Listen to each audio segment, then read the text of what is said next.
Bonsoir à toutes et à tous. Je suis Benoît Galix, je suis le futur directeur général de cet hôpital et je souhaite la bienvenue à l'ensemble de la communauté santé mentale du 92 et au CPTS du 92. Donc vous me remerciez mais sachez que vous êtes chez vous ici, donc si vous avez d'autres besoins dans d'autres spécialités, on vous accueillera avec plaisir. Parce que c'est le but d'un hôpital.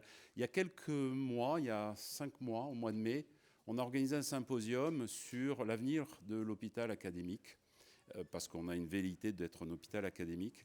Et un des 3 ateliers, c'était l'hôpital dans la cité. Parce qu'un hôpital ne peut plus... Quand j'ai commencé mes études de médecine, l'hôpital, surtout l'hôpital universitaire, était une tour d'ivoire. Et il était hors de question de pouvoir échanger avec le territoire. Et ça, c'est un autre temps. Malheureusement, ce n'est pas partout rentré dans les mœurs.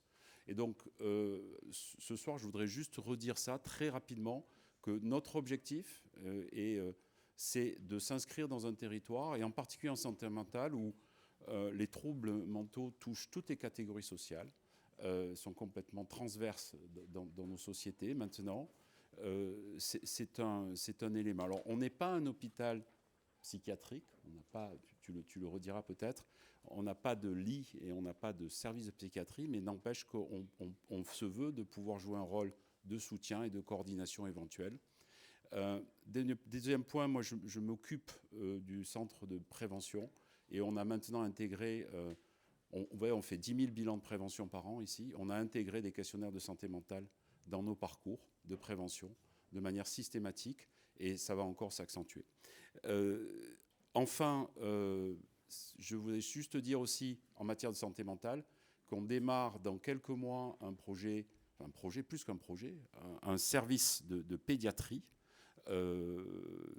avec des urgences pédiatriques, de l'hospitalisation complète et de l'ambulatoire. Et on a l'arrivée dès novembre de 2 pédopsychiatres qui vont venir travailler dans notre équipe. Donc voilà, c'est un petit panorama rapide et je ne vous prends pas plus de temps et je passe tout de suite la parole au docteur Masson. Merci, professeur Galix. Donc, effectivement, on est très heureux de vous accueillir.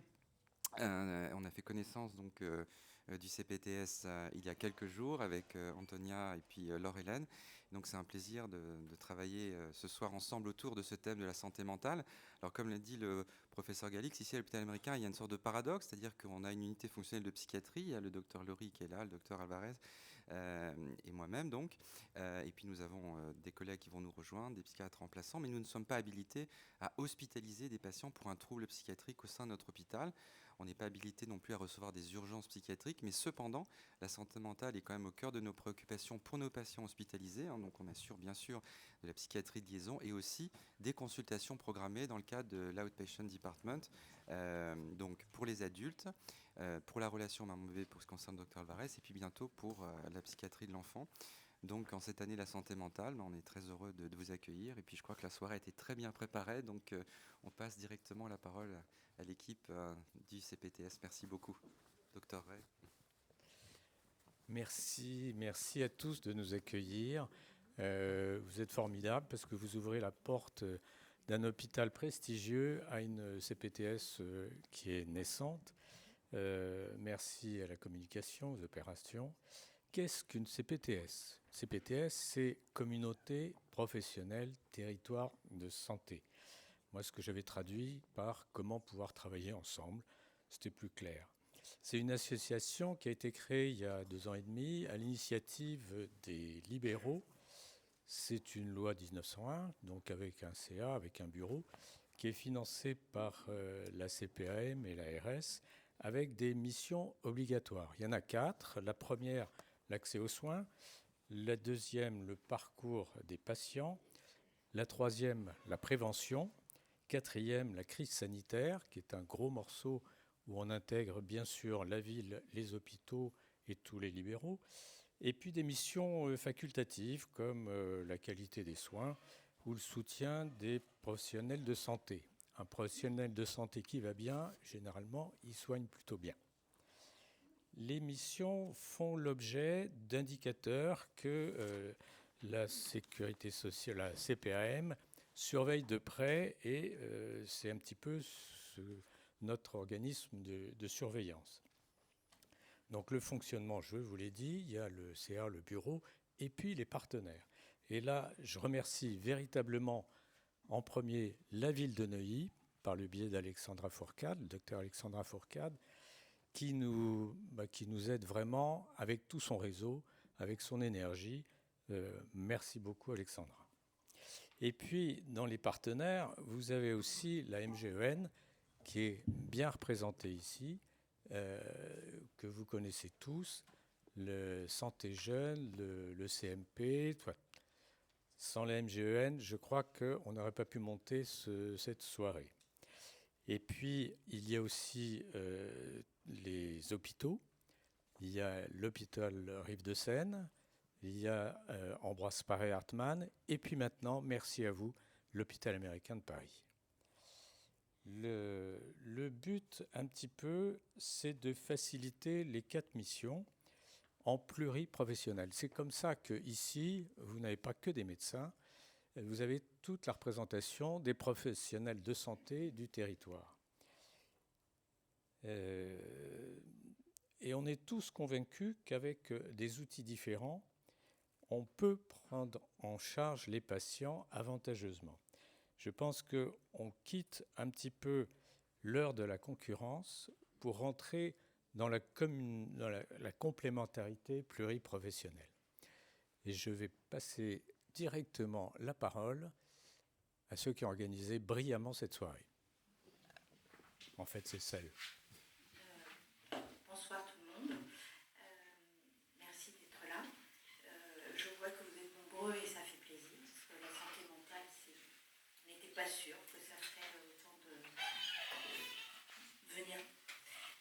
Quelques mots pour dire comment on a préparé cette soirée, parce que c'est important. On l'a préparé dans le cadre... Alors, excusez-moi, j'ai oublié de me présenter. Je suis Antonia Lénard-Delahaye, je suis psychologue libérale à Neuilly. Je vais co-animer avec le docteur Marine Leduc-Solus, qui est médecin généraliste à Neuilly aussi, en libéral. Nous allons co-animer cette soirée. Donc, je reviens à mon propos.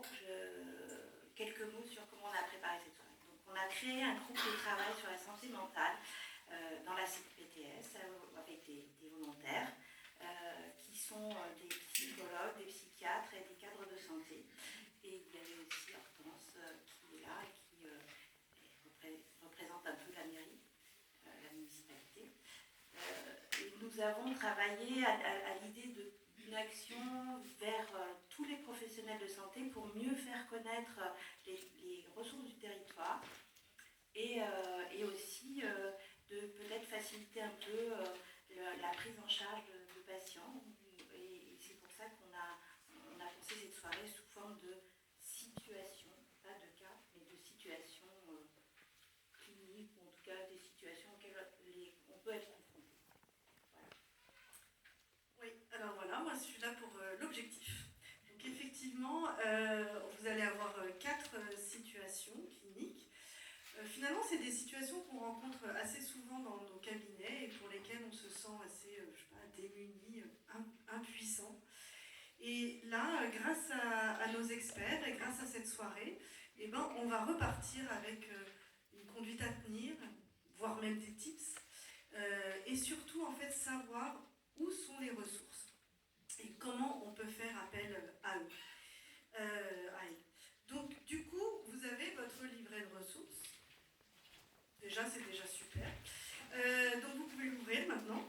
Et vous voyez qu'il y a les 4 cas qui sont là, enfin les 4 situations comme on dit, et vous avez de quoi écrire ce que vous pensez, les questions que vous vous posez, et que vous pourrez poser alors après chaque intervention des experts, donc après chaque situation, il y aura un temps d'échange avec vous. Et puis le cadeau, la cerise sur le gâteau, vous avez le droit de repartir avec vos fiches pratiques. Et c'est-à-dire que c'est tout ce que les experts vont nous dire, c'est là. Donc même pas besoin de prendre de notes, tout est là. Voilà, donc ouvrez bien vos oreilles, vos yeux, et voilà, c'est à vous.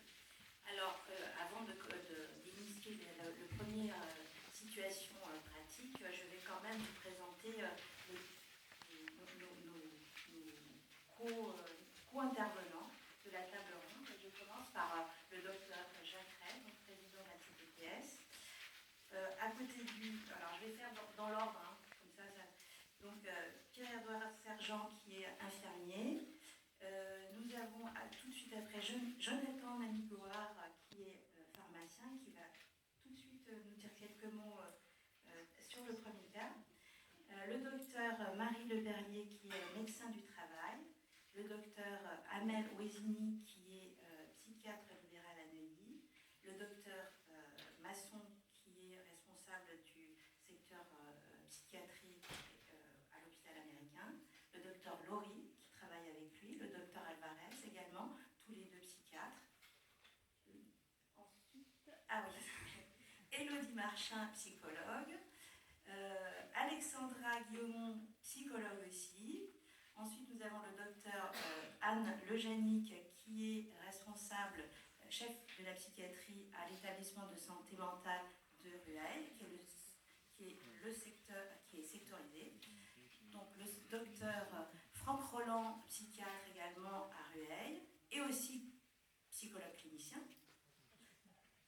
Ensuite, nous avons Laetitia Tellier, cadre de santé, et je finis avec David Martinelli, qui est médiateur de Santé Père. Et c'est le seul à qui je vais tout de suite proposer de dire quelques mots pour nous expliquer ce qu'est un médiateur de Santé Père, parce que c'est quand même une fonction qu'on connaît peu ou pas. Merci. Bonsoir à tous. Un peu plus près. Ouais, comme ça. Est-ce qu'il est allumé? Non, il n'est pas allumé. Il est éteint. Non, pas si. Moi, j'ai pas vu ça. On dirait. Merci, bonsoir à tous. Donc, médiateur de santé père, en fait, c'est une formation qui correspond à une licence et qui donne du coup la possibilité d'être père aidant professionnel, père aidant en santé mentale. C'est un peu l'équivalent de patient expert pour le somatique. C'est-à-dire que moi, en fait, je vis avec une schizophrénie et j'utilise en fait ma connaissance du coup intime de ce trouble pour aider des personnes qui ont des difficultés similaires. Donc, pas seulement la connaissance du trouble, mais aussi l'approche rétablissement. Le fait que je sois sur un chemin de rétablissement depuis un certain temps maintenant, avec du recul sur mes troubles, ça me permet du coup d'aider des personnes à trouver aussi leur rétablissement. Voilà. Super. Et bien maintenant, on va laisser la parole avec à Amel et Jonathan pour la première situation.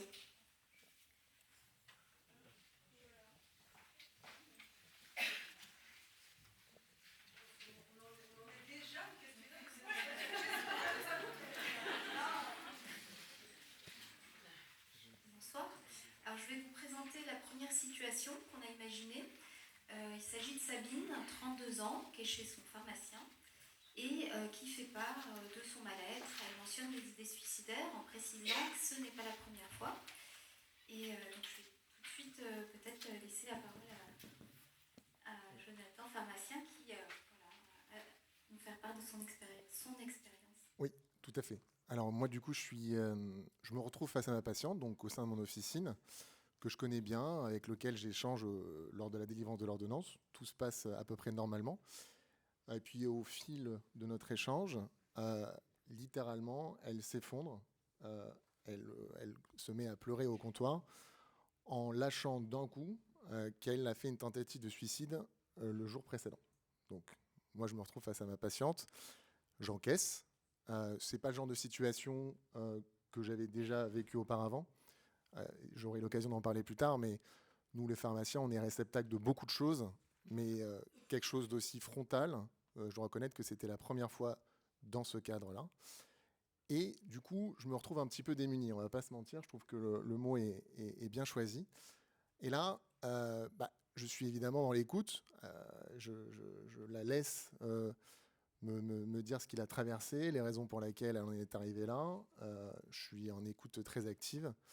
On se déplace dans un espace de confidentialité pour qu'elle puisse me parler puisqu'elle en avait besoin. Et puis elle avait décidé quelque part, alors c'était moi, ça aurait pu être un de mes adjoints, une de mes préparatrices, c'était moi ce jour-là. Et du coup, j'ai accueilli un petit peu tout ça. Et là, je me retrouve dans une situation où, quelque part, en même temps, moi, je gamberge. Évidemment, parce que ce que je veux, c'est trouver une solution. Qu'est-ce que je fais, moi, une fois qu'elle sort de mon officine ? Je ne peux évidemment pas la laisser partir comme ça en me disant que oui, elle m'aura dit ce qu'elle avait traversé, mais moi, derrière, je veux une solution. Donc, à quoi je pense tout de suite? J'ai pensé à Laure-Hélène Vidil. Donc, en fait, c'est là qu'on voit l'impact de la CPTS.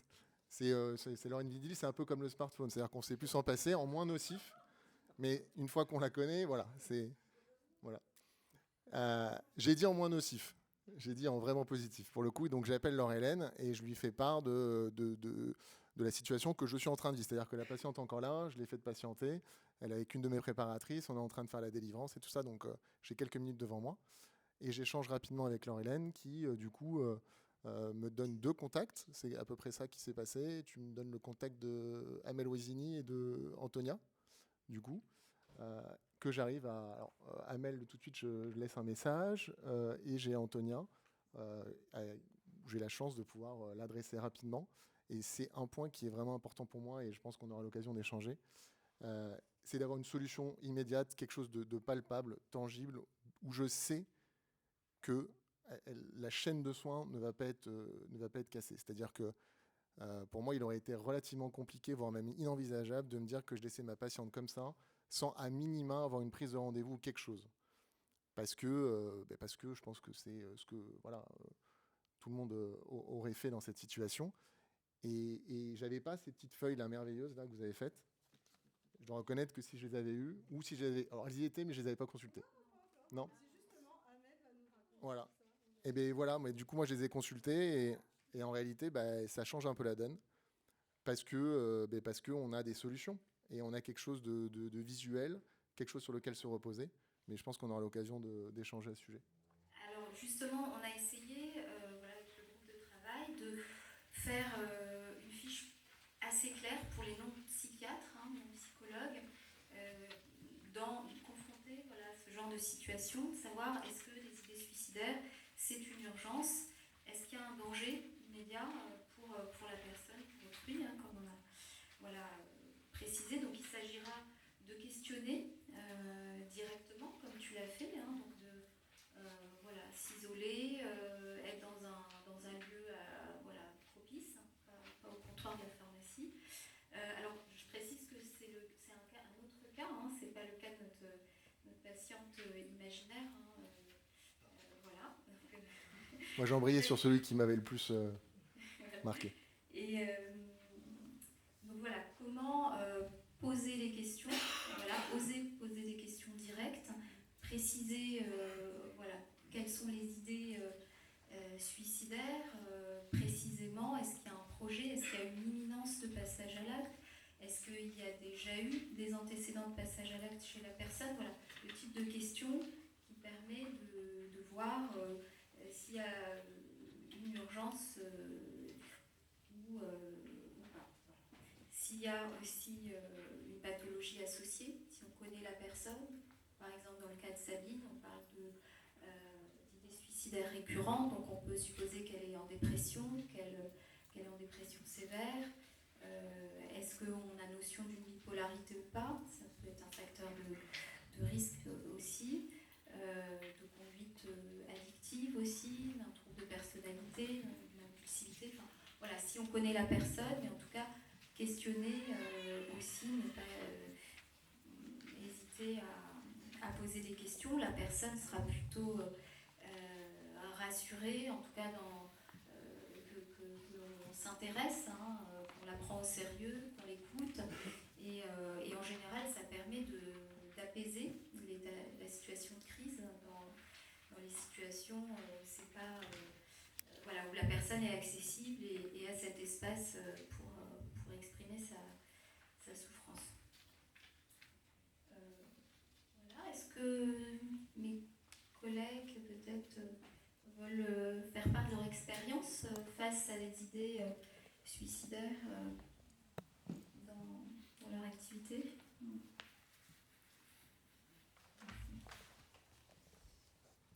Oui, comme tu le disais, Amel, moi je pense qu'il ne faut pas hésiter à poser des questions directes. Au contraire, ça peut permettre aussi de libérer la parole, libérer les pulsions aussi.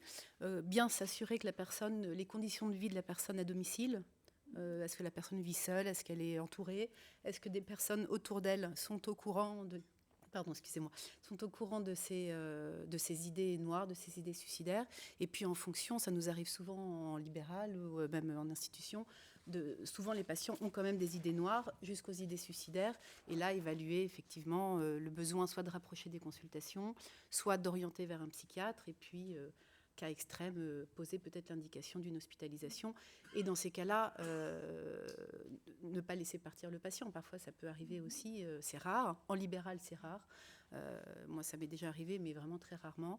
Et voilà. Mais moi, ce que je transmets là, c'est que vraiment poser des questions ne va pas... Enfin, on ne peut pas dire il n'y a pas de risque zéro, mais ne va pas déclencher forcément le passage à l'acte à la sortie de la consultation, selon mon expérience. Oui, je pense que je voulais justement insister sur ce message qui me semble vraiment fondamental. C'est que ça paraît peut-être évident pour la majorité d'entre nous qui avons l'habitude de recevoir des gens qui ont des idées suicidaires, mais le fait de poser la question ne déclenche pas d'idées suicidaires chez des gens qui n'en ont pas de base. Ça, c'est quand même un message absolument important.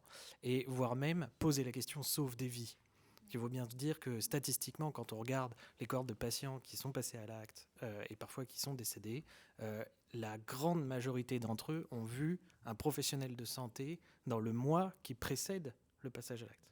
Donc probablement que le fait de poser la question, ça permet d'ouvrir le sujet et de se rendre compte effectivement de l'intensité, de la gravité de la situation et de pouvoir prendre la personne en charge et d'avoir des mesures qui vont être adaptées, qui vont lui sauver la vie. Voilà. On sauve des vies en santé mentale.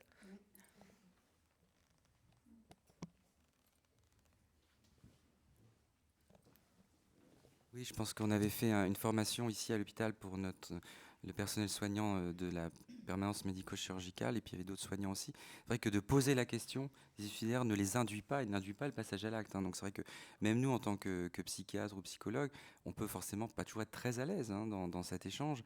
Donc on peut imaginer que pour d'autres soignants, ça soit bien sûr le cas, mais je crois qu'il faut aller au-devant et donc demander même s'il y a un scénario, est-ce qu'il y a déjà eu des passages à l'acte antérieurs, etc. Et donc ça, c'est la première chose. Et puis la deuxième chose, je pense aussi bien de maintenir le lien. On l'a évoqué tout à l'heure avec l'exemple que nous disait notre collègue pharmacien.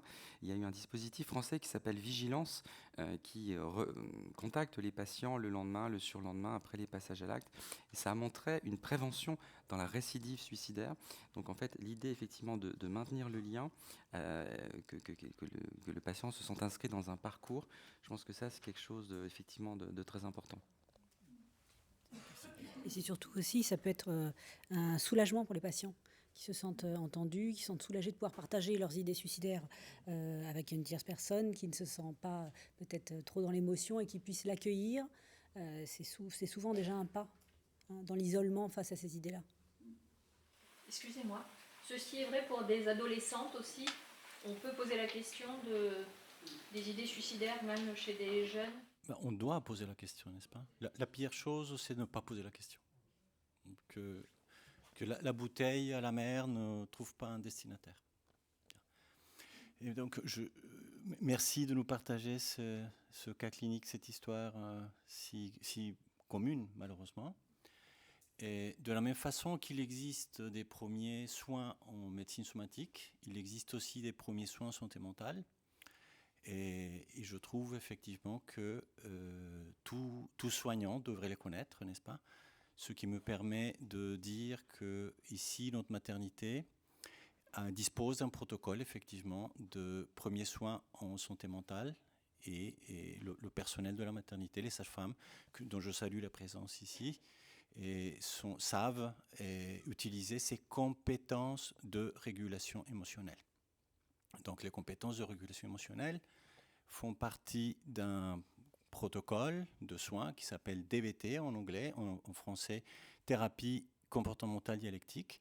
Ce sont des compétences issues des neurosciences, efficacité totale, dont une compétence qui aurait été formidable pour la situation dont notre collègue pharmacien nous parle.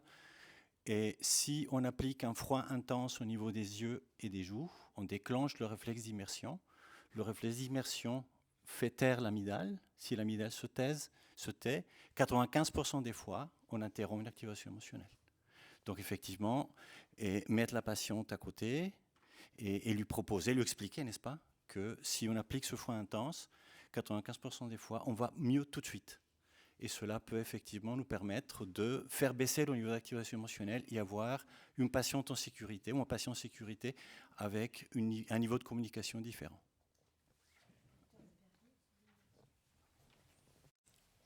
Bon, moi, j'interviens en tant que médecin du travail.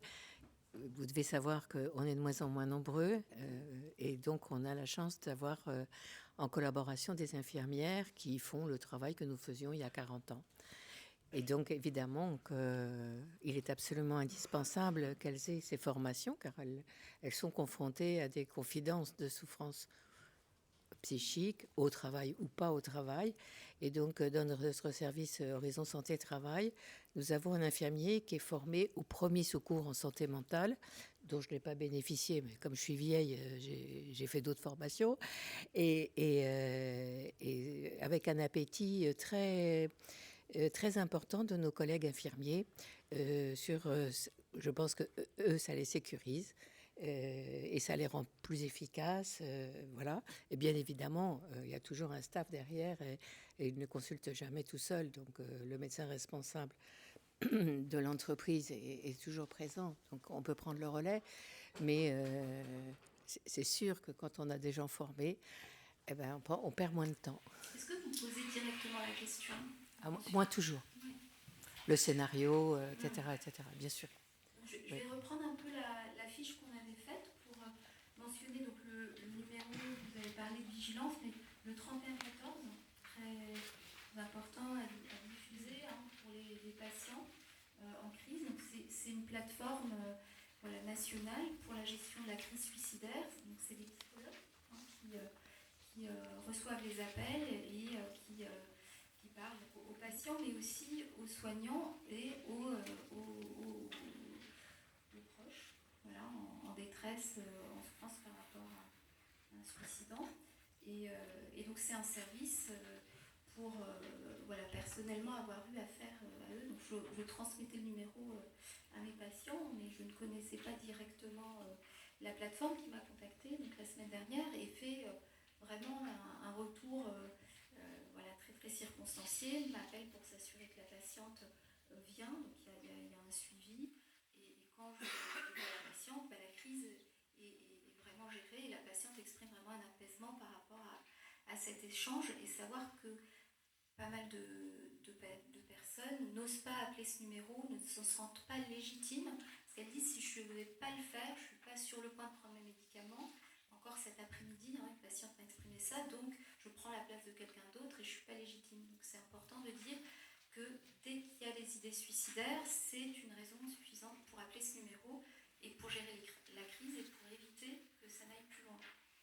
Et ce que tu me disais aussi, c'est que ce numéro, ce n'est pas forcément le patient qui peut appeler, c'est tout professionnel de santé. Donc Laure-Hélène, tranquillise-toi, Jonathan ne t'appellera plus, il appellera 3114. C'est important de se dire que nous, même dans notre cabinet, si on n'a pas le relais, là, on peut appeler et en tout cas être conseillé.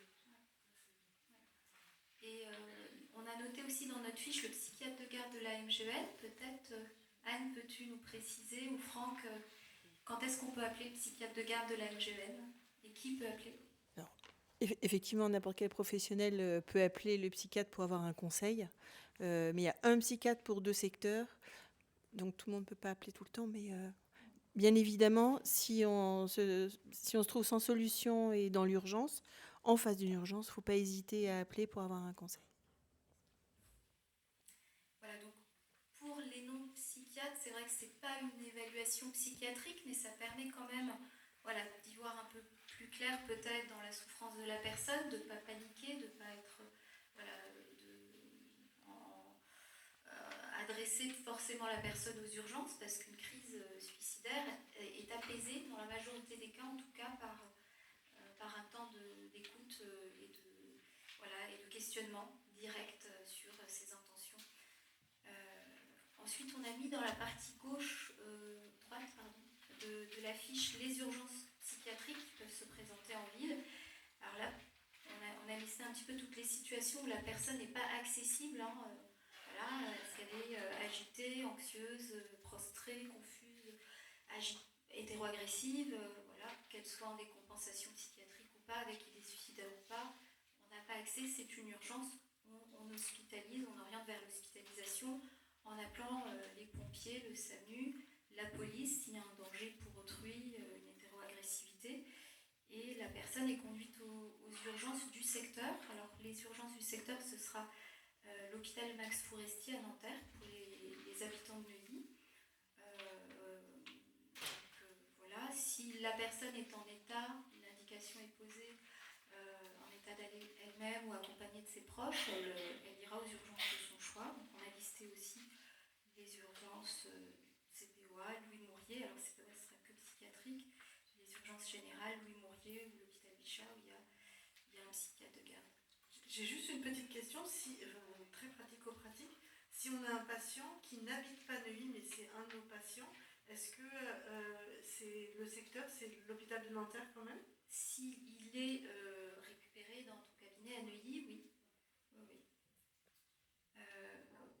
Peut-être juste qu'on ne confonde pas les termes quand on parle d'hôpital de secteur. Il y a l'hôpital de secteur psychiatrique pour les adultes qui n'est pas la même chose. Non, mais c'est pour ça que je me permets de préciser pour tout le monde. Voilà, le secteur urgence là dont il est question, c'est en gros à quelles urgences on peut adresser un patient dans la mesure du possible quand il y a un besoin d'évaluation aux urgences, etc. Quand on parle généralement d'établissements sectorisés en psychiatrie, il faut savoir que là où on habite, on dépend d'un hôpital, et si il faut mettre en place une hospitalisation, notamment sous contrainte, c'est-à-dire sans son consentement, c'est dans cet hôpital qui est régi par l'endroit où on habite. Et donc pour le coup, sur Neuilly, c'est l'établissement de santé mentale de MGN Rueil-Malmaison, Neuilly-sur-Seine, qui fait office de secteur pour les hospitalisations après le passage aux urgences. C'est ça, ce qui apparaît en bleu. Pardon, j'anticipe. Donc, effectivement, si l'hospitalisation, l'indication est posée, ce sera la clinique de Rueil-Malmaison pour les habitants du secteur. Si l'indication de l'hospitalisation n'est pas retenue par s'il y a des urgences, le patient repart chez lui avec quand même une consultation ambulatoire. Donc on s'assure qu'il revoit quelqu'un dans pas longtemps. On prend cette précaution-là. Voilà. Donc si vous avez besoin d'avoir du relais, n'hésitez surtout pas de vous rapprocher de l'annuaire Plexus où toutes les informations sur les psychiatres, sur les thérapeutes, les psychiatres, tout, même sur ces numéros de psychiatres de garde et tout ça. Donc n'hésitez pas à aller sur cet annuaire. Et si vous ne l'avez pas fait, on vous invite aussi à remplir bien votre fiche pour que les autres professionnels de santé puissent vous appeler à bon escient. On va conclure pour cette première situation. Donc, on peut dire que les idées suicidaires ne sont pas forcément des urgences à hospitaliser, voilà, que la crise peut être gérée autrement par le questionnement direct et essentiellement.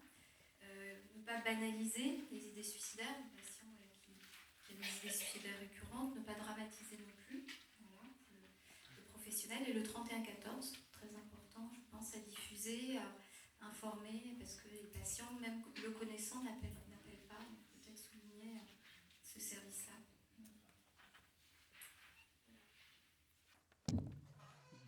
Bonsoir, Michel Girard, UNAFAM 92, les familles de malades psychiques. Merci d'avoir pris ce thème, parce que ça nous est, pour nous, les familles, un sujet très préoccupant, et de voir que vous, professionnels, le prenez en charge de cette façon, nous réjouit. Je vais ajouter que cette œuvre est celle du CLSM de Neuilly, qui existe depuis un certain nombre d'années, et dont nous ne pouvons que nous féliciter, avec évidemment des numéros de téléphone très précis que dans vos cabinets, vous pouvez avoir. Par contre, pour les familles, le problème est tout autre. Qu'est-ce qu'on peut faire en cas d'urgence?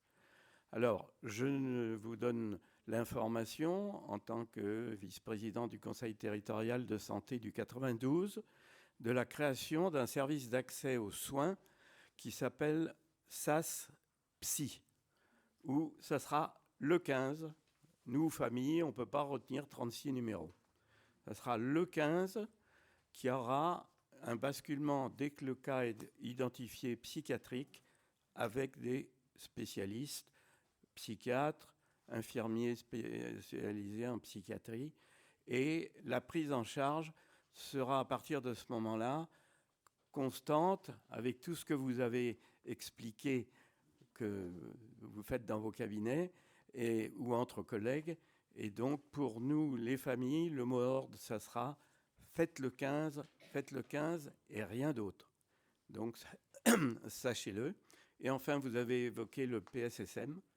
Le PSSM est ouvert à tout le monde. C'est comme le premier secours habituel que la Croix-Rouge délivre à tous les habitants. Le PSSM est aussi conseillé à tous ceux qui souhaitent le suivre et pas uniquement professionnels. Merci. Alors, PSSM, c'est la formation en premiers soins de santé mentale. Encore une question.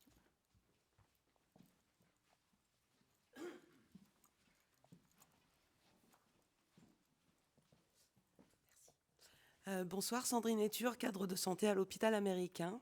Merci beaucoup pour ce logigramme qui est très clair. Donc, comme l'a introduit le professeur Benoît Galix, à l'hôpital américain, on n'est pas un hôpital avec un service d'hébergement psychiatrique. Pour autant, à notre permanence médico-chirurgicale, nous pouvons être amenés à prendre en charge des patients. Là, je vais être plus sur la partie droite, un patient qui est en état d'agitation et qu'on a besoin d'adresser. Donc, on a la chance d'avoir nos psychiatres d'astreinte et de garde qui sont joignables pour avis par l'urgentiste. Pour autant, il nous arrivait encore, il n'y a pas très longtemps, d'adresser, comme on a l'adressage que vous citez, d'adresser le patient aux urgences psychiatriques de notre secteur, pour le coup, et de voir ce patient revenir et de finalement refaire un aller. Et c'est vrai que pour le patient, c'est quand même très délétère d'avoir cette prise en charge qui est un peu en à-coup et qui est vraiment pas optimale. Donc, on a... oui, je crois, oui. Donc c'est plus, voilà, nous on a un process qui est bien défini, qu'on a retravaillé avec notre équipe médicale. Donc vous êtes un relais sur un patient pour ne pas toujours trop charger le psychiatre de garde de la MGEN. On peut aussi faire, vous appeler, vous adresser directement le patient. Non, c'est un patient qui la plupart du temps, c'est un patient qui se présente aux urgences, et aux urgences de l'hôpital américain, et après avis du psychiatre d'astreinte qu'on a à adresser. Et on a un problème, on a des fois des difficultés d'adressage, justement, oui, au service d'urgence de notre secteur. Il faut aussi dire qu'à l'hôpital américain, on reçoit des... Ça marche pas, ça ? À l'hôpital américain, on reçoit parfois des patients qui ne sont pas français. 30 à 40% des patients ne sont pas français. Et ça arrive parfois qu'on ait aussi des anglophones qui arrivent aux urgences. Ils ne savent pas qu'ici, on n'a pas d'urgence psychiatrique, qu'on n'hospitalise pas en psychiatrie, etc. Et aussi, on peut avoir des personnes qui sont habituées de l'hôpital américain et qui sont soignées pour d'autres pathologies et qui amènent un de leurs proches en pensant que, vous voyez, on peut le prendre en charge ici ou l'hospitaliser. Et comme dit Madame Lescure, nous, on est parfois en difficulté parce que, effectivement, il faut le réorienter vers un service d'urgence de secteur. Et alors, ils ne comprennent pas toujours en disant, mais on ne comprend pas, vous venez d'un hôpital, oui, mais c'est un hôpital où on ne peut pas vous prendre en charge. Enfin, voilà. Donc, c'est juste ça. Et c'est vrai qu'il faut bien afficher notre positionnement qui est qu'on ne peut pas recevoir de soins urgents et d'hospitalisation en psychiatrie, même si, par le flux de patients, effectivement, certains peuvent arriver, mais on est obligé de les réorienter. Et c'est là qu'il peut y avoir une petite difficulté. Oui. Merci.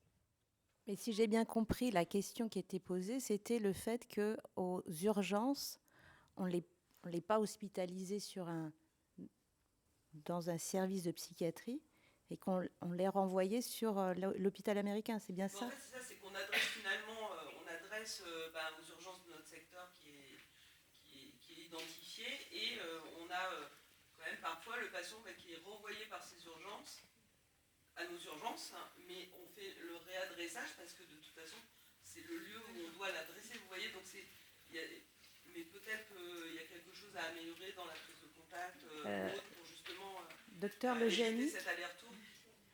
Vous avez une idée pour expliquer ce genre de situation, ou vous qui recevez justement les patients adressés par les urgences?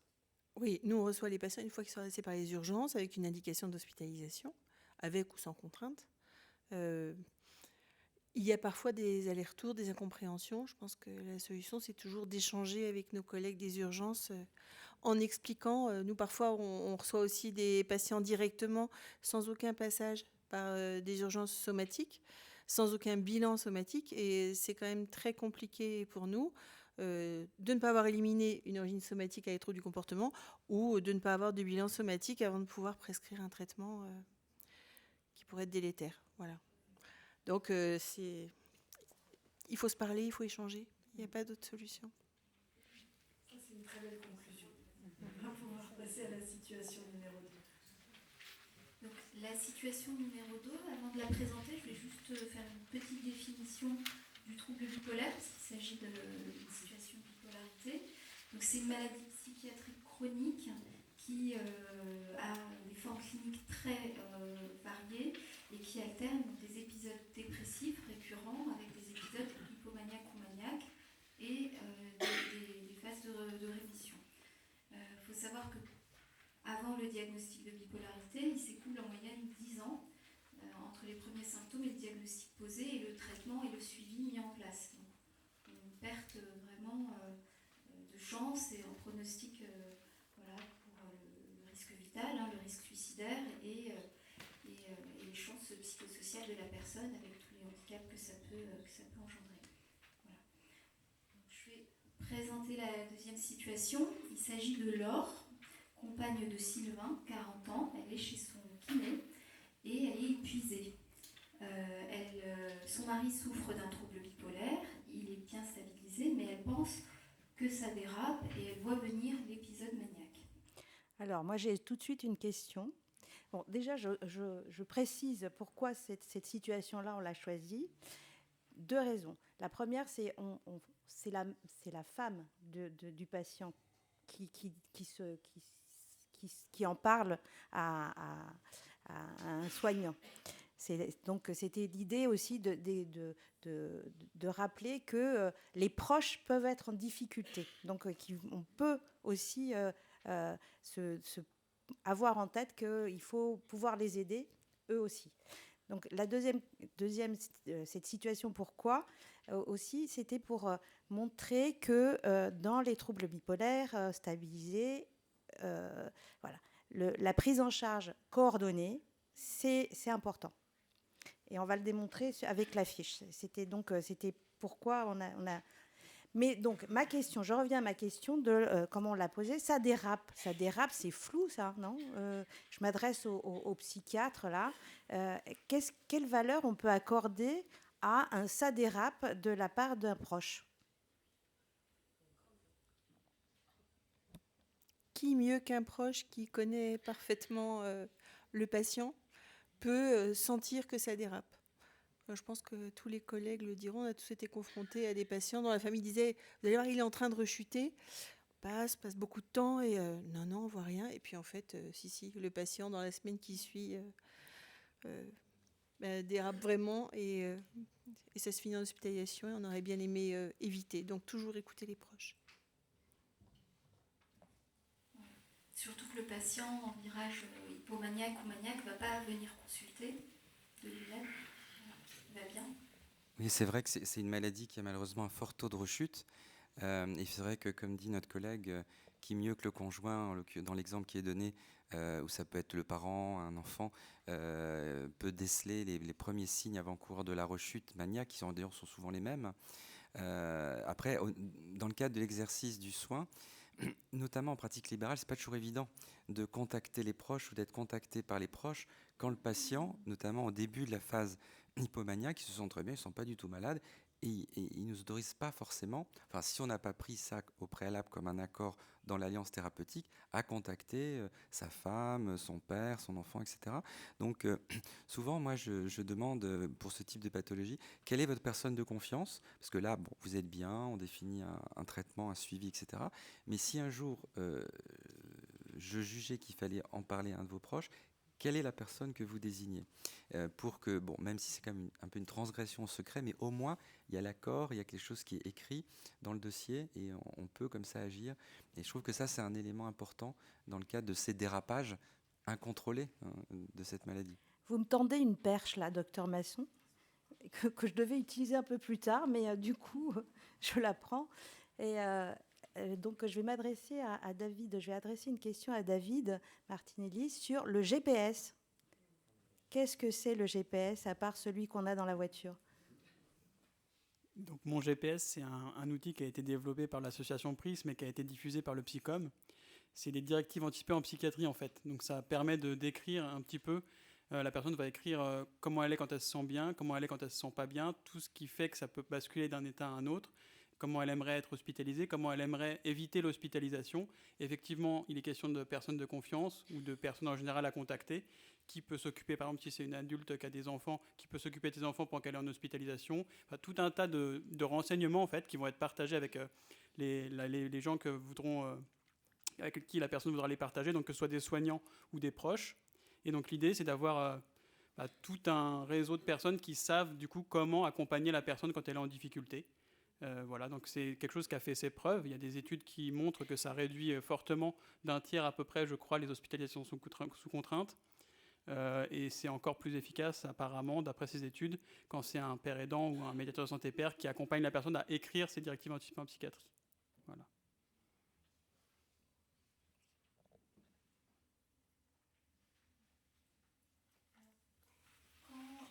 Voilà, je vais rebondir un petit peu sur les points de vigilance à avoir quand on suit voilà, un patient bipolaire. Donc là, le diagnostic est posé. C'est la partie de gauche de notre fiche. Et voilà, le soignant, comment voilà, peut-il aider au suivi, en tout cas à l'adhésion aux soins, s'assurer de la stabilité son patient, le sachant bipolaire. Voilà, quelles questions à poser, quel point de vigilance à avoir quand on n'est pas dans la boucle de suivi spécialisé. Moi, c'est vrai parce que je suis médecin généraliste et en fait, les patients, ils nous disent très peu de leur maladie psychiatrique. Souvent, on ne sait pas forcément qu'ils prennent des médicaments ou quels médicaments ou si des médicaments ont changé. Et on se retrouve très souvent assez embêté. Et donc, moi, je vais vous dire très honnêtement, je ne saurais pas quels sont les points de vigilance parce que déjà, je ne saurais pas que mon patient sauf s'il m'a dit qu'il est bipolaire. Donc, moi, j'avais juste une question. Est-ce que vous, médecin psychiatre ou même psychologue, thérapeute, est-ce que dans votre pratique, vous faites des comptes rendus? Est-ce que ça se ferait d'avoir un compte rendu annuel dans le DMP du patient ou envoyé à son médecin traitant pour qu'on puisse savoir un peu l'évolution ou en tout cas le traitement, est-ce qu'il a changé, pas changé, etc. Est-ce que c'est quelque chose qui vous semble éthiquement possible? C'est le mot important, c'est éthiquement. Alors c'est pas une pirouette pour se dédouaner de faire des comptes rendus, parce que en pratique on en fait. C'est pas rare que les patients demandent à ce que les médecins généralistes, qui parfois sont aussi les médecins généralistes des proches, ne soient pas forcément informés. Et d'autant plus à l'ère maintenant du dossier informatisé partagé, où en un clic, très vite, un compte-rendu peut se retrouver sur cet espace. Enfin, je sais que nous, dans notre établissement, c'est clairement quasi automatique. À partir du moment où il y a le médecin généraliste, boum, on peut nourrir le DMP, qui plus est. Donc ça se fait. Toute la question est qu'est-ce qu'on met dans ce compte-rendu ? Surtout qu'on a le sentiment, et peut-être que c'est aussi une des dérives actuelles en psychiatrie, c'est que faire un diagnostic sur un passage hospitalier, qui, comme vous le savez, pour répondre aussi à la question de la difficulté des urgences, à renvoyer, à hospitaliser, etc., les lits sont très peu disponibles, et donc du coup, les hospitalisations sont souvent assez courtes, et donc proposer un diagnostic sur une courte hospitalisation quand le patient vient mieux, ben voilà, qu'est-ce qu'on met dans ce compte-rendu ? Qu'est-ce qu'on va faire apparaître ? Puisque après, le travail, comme le GPS par exemple, ça peut être un outil qui se fait très souvent sur de l'ambulatoire, avec des diagnostics qui peuvent être évalués, etc. Alors, le plus simple, ça serait peut-être effectivement de trouver une manière d'échanger, sans forcément que ça passe par un compte-rendu écrit, parce qu'en psychiatrie, on a aussi des patients qui peuvent avoir toutes sortes de choses qui n'ont pas forcément à figurer sur un compte-rendu. Je pense notamment à des violences, des traumatismes, des choses comme ça, où voilà, c'est parfois difficile de les écrire sur un compte-rendu. Et pourtant, je suis pro-compte-rendu. Enfin, voilà, c'est vraiment pas une pirouette. Mais voilà, il y a une vraie question éthique là-dessus. Il y a une question sur le diagnostic, et il y a une question après sur quel outil on utilise pour communiquer. Voilà, le DMP... Partager le diagnostic avec le généraliste, je pense qu'il faut quand même le faire. Dès que le diagnostic est posé, c'est indispensable qu'il soit... Si on a le droit. Et le traitement. Si on a le droit. Oui, c'est le traitement. Si le Dès patient lors est d'accord. qu'il y a un traitement, ça peut être partagé, non, avec le généraliste. Le traitement et le diagnostic aussi. Si le patient est d'accord. Ça doit être partagé. Ça doit l'être, si le patient est d'accord. Après, oui. Et il y a une vraie problématique en psychiatrie qui est, et vous le disiez, ils ne le mentionnent pas forcément quand ils sont bipolaires, c'est où en sont-ils de leur acceptation du trouble, et donc de reconnaître qu'ils ont effectivement besoin de ce suivi, etc. Ce qui complexifie aussi les choses. Après, on ne va pas se mentir, un coup de téléphone, parfois, ça permet aussi de s'informer. Je vais passer le micro.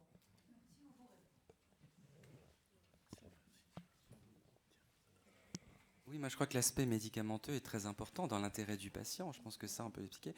Et c'est vrai avec nos collègues généralistes, mais c'est vrai avec les autres spécialistes. Par exemple, moi j'ai 2 de mes patients qui étaient en insuffisance rénale chronique sous lithium, qui sont maintenant en dialyse. Et dans les 2 cas, parce qu'ils ont vu des cardiologues, bon, soit peut-être d'autres médecins, qui ont donné un antihypertenseur qui était néphrotoxique et qui a fait basculer l'insuffisance rénale à un stade où ils sont passés en dialyse. Parce qu'effectivement, alors la question ne leur a pas été posée, parce qu'ils ont fait le choix de ne pas en parler. Enfin, c'est vrai, c'est aussi la liberté du patient. Mais je pense que dans l'éducation thérapeutique générale, je pense qu'en médecine générale, ça fait partie du fait que vous avez des traitements que je vous prescris. Si vous en avez d'autres, c'est important que je le sache, parce qu'il peut y avoir des interactions qui peuvent être toxiques pour votre organisme, enfin, sans effrayer le patient, mais dans une approche éducative, moi, ça me paraît central. Ça d'ailleurs, sans forcément qu'il donne de diagnostic, mais au moins qu'il donne les noms des médicaments qu'il prend, pour que vous... Et puis alors après, évidemment, on a fait quelques études, donc avec les noms des médicaments, on peut avoir quelques idées, mais je pense que par ce biais-là, ça peut être une porte d'entrée, je pense. Moi, j'exige, on va dire, systématiquement d'avoir l'ordonnance des autres médecins prescripteurs, même si ça ne concerne pas la psychiatrie, j'insiste beaucoup pour l'avoir, parce que souvent, oralement, ils ne donnent pas toute la liste des médicaments. Donc, grâce à ça, on a les noms des correspondants. Ça ne veut pas dire que j'enverrai des comptes rendus sans l'accord du patient, mais au moins, on a toute la liste des médicaments et on évite les contre-indications ou les interactions médicamenteuses qui peuvent être dangereuses pour eux.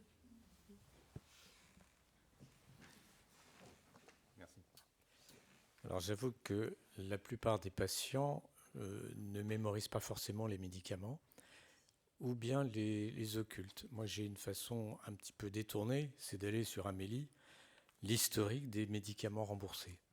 Et là on a au moins... Bon, ça prend un peu de temps, mais quand on a un doute, c'est vrai que c'est facile d'arriver à trouver le nom des médicaments. Petite incise de pharmacien, mais là moi je tombe un peu de ma chaise. J'étais persuadé qu'il y avait évidemment un échange d'informations. Et alors je parle au nom de mes confrères qui ne sont pas là, mais je suis à peu près sûr que 100% d'entre nous sommes absolument persuadés que, évidemment, pour les interactions médicamenteuses, pour les contre-indications, il y avait un échange d'informations. Et alors, visiblement, ce n'est pas le cas. Est-ce que je vous fais le couplet médecin du travail, où on se calme tout de suite? Nous, c'est rien et rien. On n'a pas accès au DMP. Le compte Amélie, c'est optionnel. Donc, on demande les ordonnances. Parce qu'effectivement, oui, c'est une gélule jaune. Bon, ok, d'accord. Voilà. Donc, oui, nous, on est en manque d'informations très, très important. Je sors cet après-midi d'une consultation avec un monsieur bipolaire qui est dans le déni absolu de ses difficultés, qui a un traitement long comme le bras. Évidemment, il est venu sur son ordonnance, mais accompagné il s'agit d'une structure qui emploie des personnes en situation handicapante, plutôt psychiques, et qui leur offre des postes de travail, soit de la dactylographie, de compte-rendu, de comité d'entreprise, etc., soit de conciergerie de grandes entreprises. Et ce monsieur dit qu'il fait beaucoup d'efforts, sauf que il oublie de mettre la chemise, sauf qu'il mange devant tout le monde ce qu'on lui demande de ne pas faire, et il est dans le déni absolu de ses difficultés. Donc j'étais assez contente de venir ce soir, non pas pour vous présenter ce cas, mais j'apprends des choses, et beaucoup, et je vous en remercie vraiment, c'est passionnant. Et puis pour demander à nos collègues psychiatres vraiment d'encourager leurs patients à se mettre en relation avec nous pendant l'arrêt ou pendant qu'ils travaillent, bien évidemment. On est lié au secret médical, on est lié au secours professionnel, on est des professionnels de santé et on s'ajoute au réseau autour d'eux. Il se trouve que moi, le combat de ma vie, c'est le maintien dans l'emploi, parce que je suis convaincue que quand on n'a pas d'argent, on ne peut pas se soigner. Voilà. Et j'ai commencé mes études en 70, vous voyez que c'était 2 ans après certaines années. Voilà. Mais il y a quand même une humanité qui est absolument indispensable dans notre métier. Et moi, c'est ça qui m'anime en tant que médecin du travail, c'est le maintien dans l'emploi, la prévention de la désinsertion professionnelle. Ça, c'est le mot courtois pour ne pas dire social, parce que ça effraie le bourgeois, mais n'empêche que c'est quand même ça aussi qui est en jeu. Et je me débrouille quand j'écris au psychiatre pour ne pas demander de diagnostic. On s'en fiche du diagnostic bipolaire, schizophrène, si on a l'ordonnance. Bon, on a été un peu à l'école, et puis si on n'y a pas été, voilà. La particularité de la bipolarité, c'est ce qu'on disait, la fragilité. De la stabilité. Après... Et donc savoir que le patient est bipolaire, si on peut c'est déjà... Voilà, ou le comprendre. Voilà, quand on a du lithium, ok, c'est bon, ça va, c'est... Voilà. Mais non, mais pas que. Non, là aujourd'hui, je peux vous dire qu'il n'y a pas que du lithium, loin d'en s'en faut. Voilà, donc... vraiment... Encore la conclusion de tout à l'heure, si on se parlait, ça serait mieux. Voilà, de revenir à notre fiche, préciser les points de vigilance par rapport à un patient bipolaire connu. Voilà, quelles seront les questions à poser, les points de vigilance par rapport à l'hygiène de vie, le sommeil, essentiellement, son alimentation, la pratique d'un sport, toujours la prise de toxiques aussi, qui va peut-être influencer l'adhésion aux soins. Voilà pour les points de vigilance. Et quand le trouble bipolaire, je repasse à la partie droite, on a essayé de mentionner les points d'alerte quand un patient consulte et qu'on ne connaît pas de diagnostic de bipolarité posé, mais des symptômes qui peuvent nous orienter. Donc il s'agira peut-être de dépression récurrente, qui sont résistantes au traitement, ça peut être un point d'alerte, des antécédents familiaux de bipolarité, dans l'histoire du patient, un épisode d'excitation, voilà, psychomotrice, aussi un diagnostic qui peut être passé un peu inaperçu. Les crises suicidaires aussi peuvent faire poser la question du diagnostic et peut-être gagner du temps et pour orienter le patient sur la boucle d'un suivi, sachant que même quand il est suivi, ça reste très très fragile. Peut-être rajouter aussi la question des antécédents familiaux, qui est un signe un peu d'orientation éventuelle. Oui, on l'a mis dans la question. Et les addictions.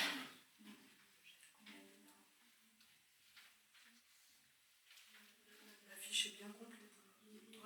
C'est à différents endroits, on y avait pensé. C'est bien, et puis du coup, ce sont des fiches qui peuvent et qui vont peut-être évoluer suite à ce qui s'est dit ce soir. Il y a eu des mots qui étaient importants et du coup, on pourra l'enrichir encore. Peut-être, je ne sais pas si c'est une conclusion, mais moi je dirais que toute dépression chez un sujet de moins de 25 ans doit nous faire poser la question d'un trouble bipolaire sous-jacent. Là, je sors d'une consultation là, avec il se trouve que c'est un jeune médecin, qui a fait sa première dépression en terminale. Il a vu un grand professeur de psychiatrie qui lui a donné un antidépresseur et son diagnostic a été posé, comme c'est malheureusement la règle, 7 à 8 ans plus tard, alors qu'il avait des antécédents familiaux très importants. Donc voilà, je pense que ça peut être un élément d'orientation qui peut nous aider à peut-être aller plus vite vers le diagnostic.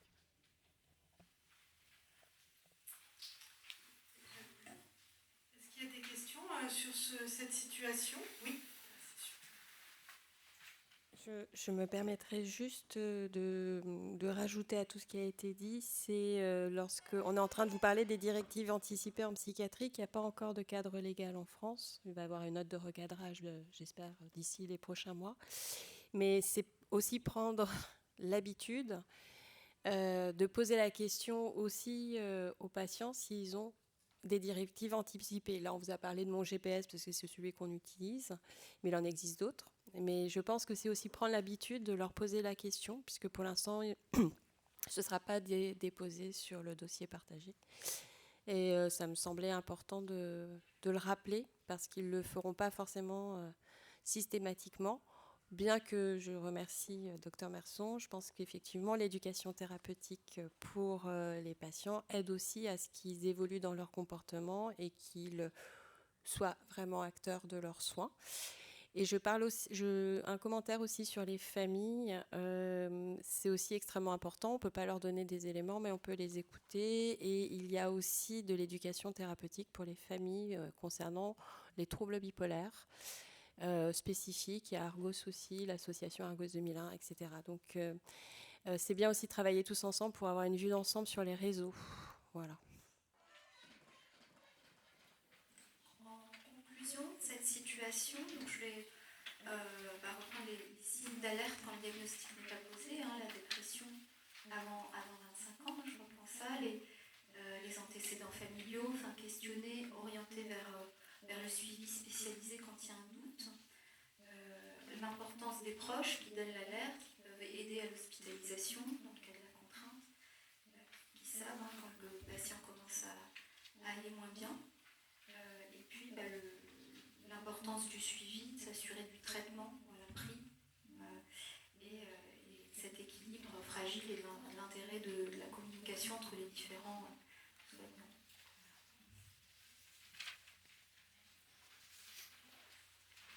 Il y a une question au fond. C'est ça de se mettre au fond. Oui. Le micro, il arrive. Ça d'arriver en Tout train. ça, merci Fabienne. Excusez-moi. Oui, bonsoir. Moi, je suis gynécologue. Je vois beaucoup de jeunes patientes de 25 ans ou moins de 25 ans qui arrivent très souvent, qui arrivent avec un diagnostic posé de bipolarité. Et je suis un petit peu étonnée de ce taux de personnes qui arrivent avec ce diagnostic-là. Est-ce qu'on surdiagnostique pas ou est-ce qu'on ne met pas un terme de bipolarité à tout syndrome dépressif en dessous de 25 ans, du coup? Non, je ne pense pas. Alors, comment on peut définir une dépression avant 25 ans Une bipolarité, pardon, avant 25 ans? Déjà, la maladie bipolaire n'est pas rarissime, si vous voulez. Elle touche 2 à 3% de la population, donc c'est quand même beaucoup de monde, déjà. Alors chez les femmes, il peut y avoir aussi syndrome dysphorique prémenstruel, qui est assez proche, je dirais, dans sa symptomatologie, voire qui est associé au trouble bipolaire, et que vous connaissez bien, j'imagine, en tant que gynécologue. Et les femmes qui souffrent de troubles bipolaires, même si la maladie bipolaire touche également les hommes et les femmes, il y a un sexe ratio équivalent, mais les femmes qui souffrent d'un trouble bipolaire font plus de phases dépressives, ont plus d'instabilité d'humeur entre les épisodes. Vous voyez, elles ont un profil du trouble un petit peu différent. Alors, est-ce que le trouble est surdiagnostiqué? Je pense que ça a peut-être été vrai il y a une vingtaine d'années.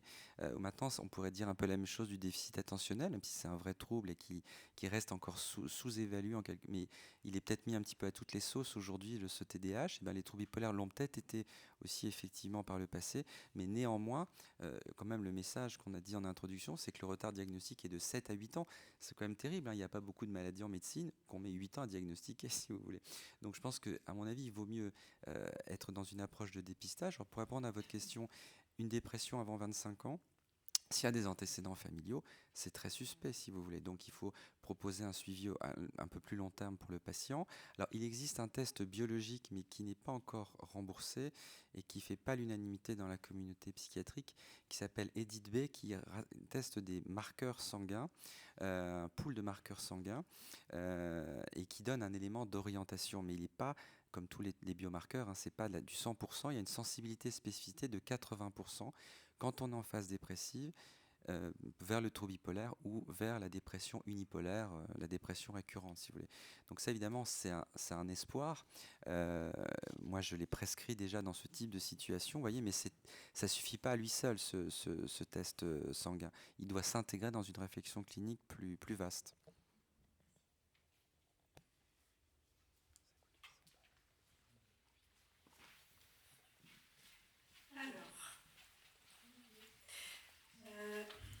Situation 3.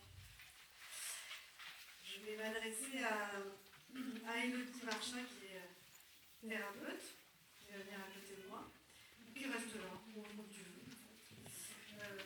On reste au milieu, peut-être le champ de. Bien, alors, dis-moi, qu'est-ce que je fais? J'ai un jeune homme, 35 ans, qui est en pleine vie active. Il fait la fête parce qu'il a beaucoup travaillé pendant la semaine. Du coup, travail bien stressant. Alors du coup, un petit peu de cocaïne quand même, ça aide, et pour la fête et pour travailler. L'alcool, en fait, il y a les fêtes le week-end, mais il y a les fêtes aussi la semaine, et qu'il faut un peu se détendre la semaine, ou alors on est un peu énervé, on prend. En fait, je fais quoi exactement là pour ça? Alors, merci pour la vaste question. Peut-être je me représente, Élodie Marchin, je suis psychologue et je travaille en centre d'addictologie et en libéral. Alors, cette question-là, qui est une question aussi, comment on aborde la question des addictions dans tout un panel de cadres possibles, est importante parce qu'on a...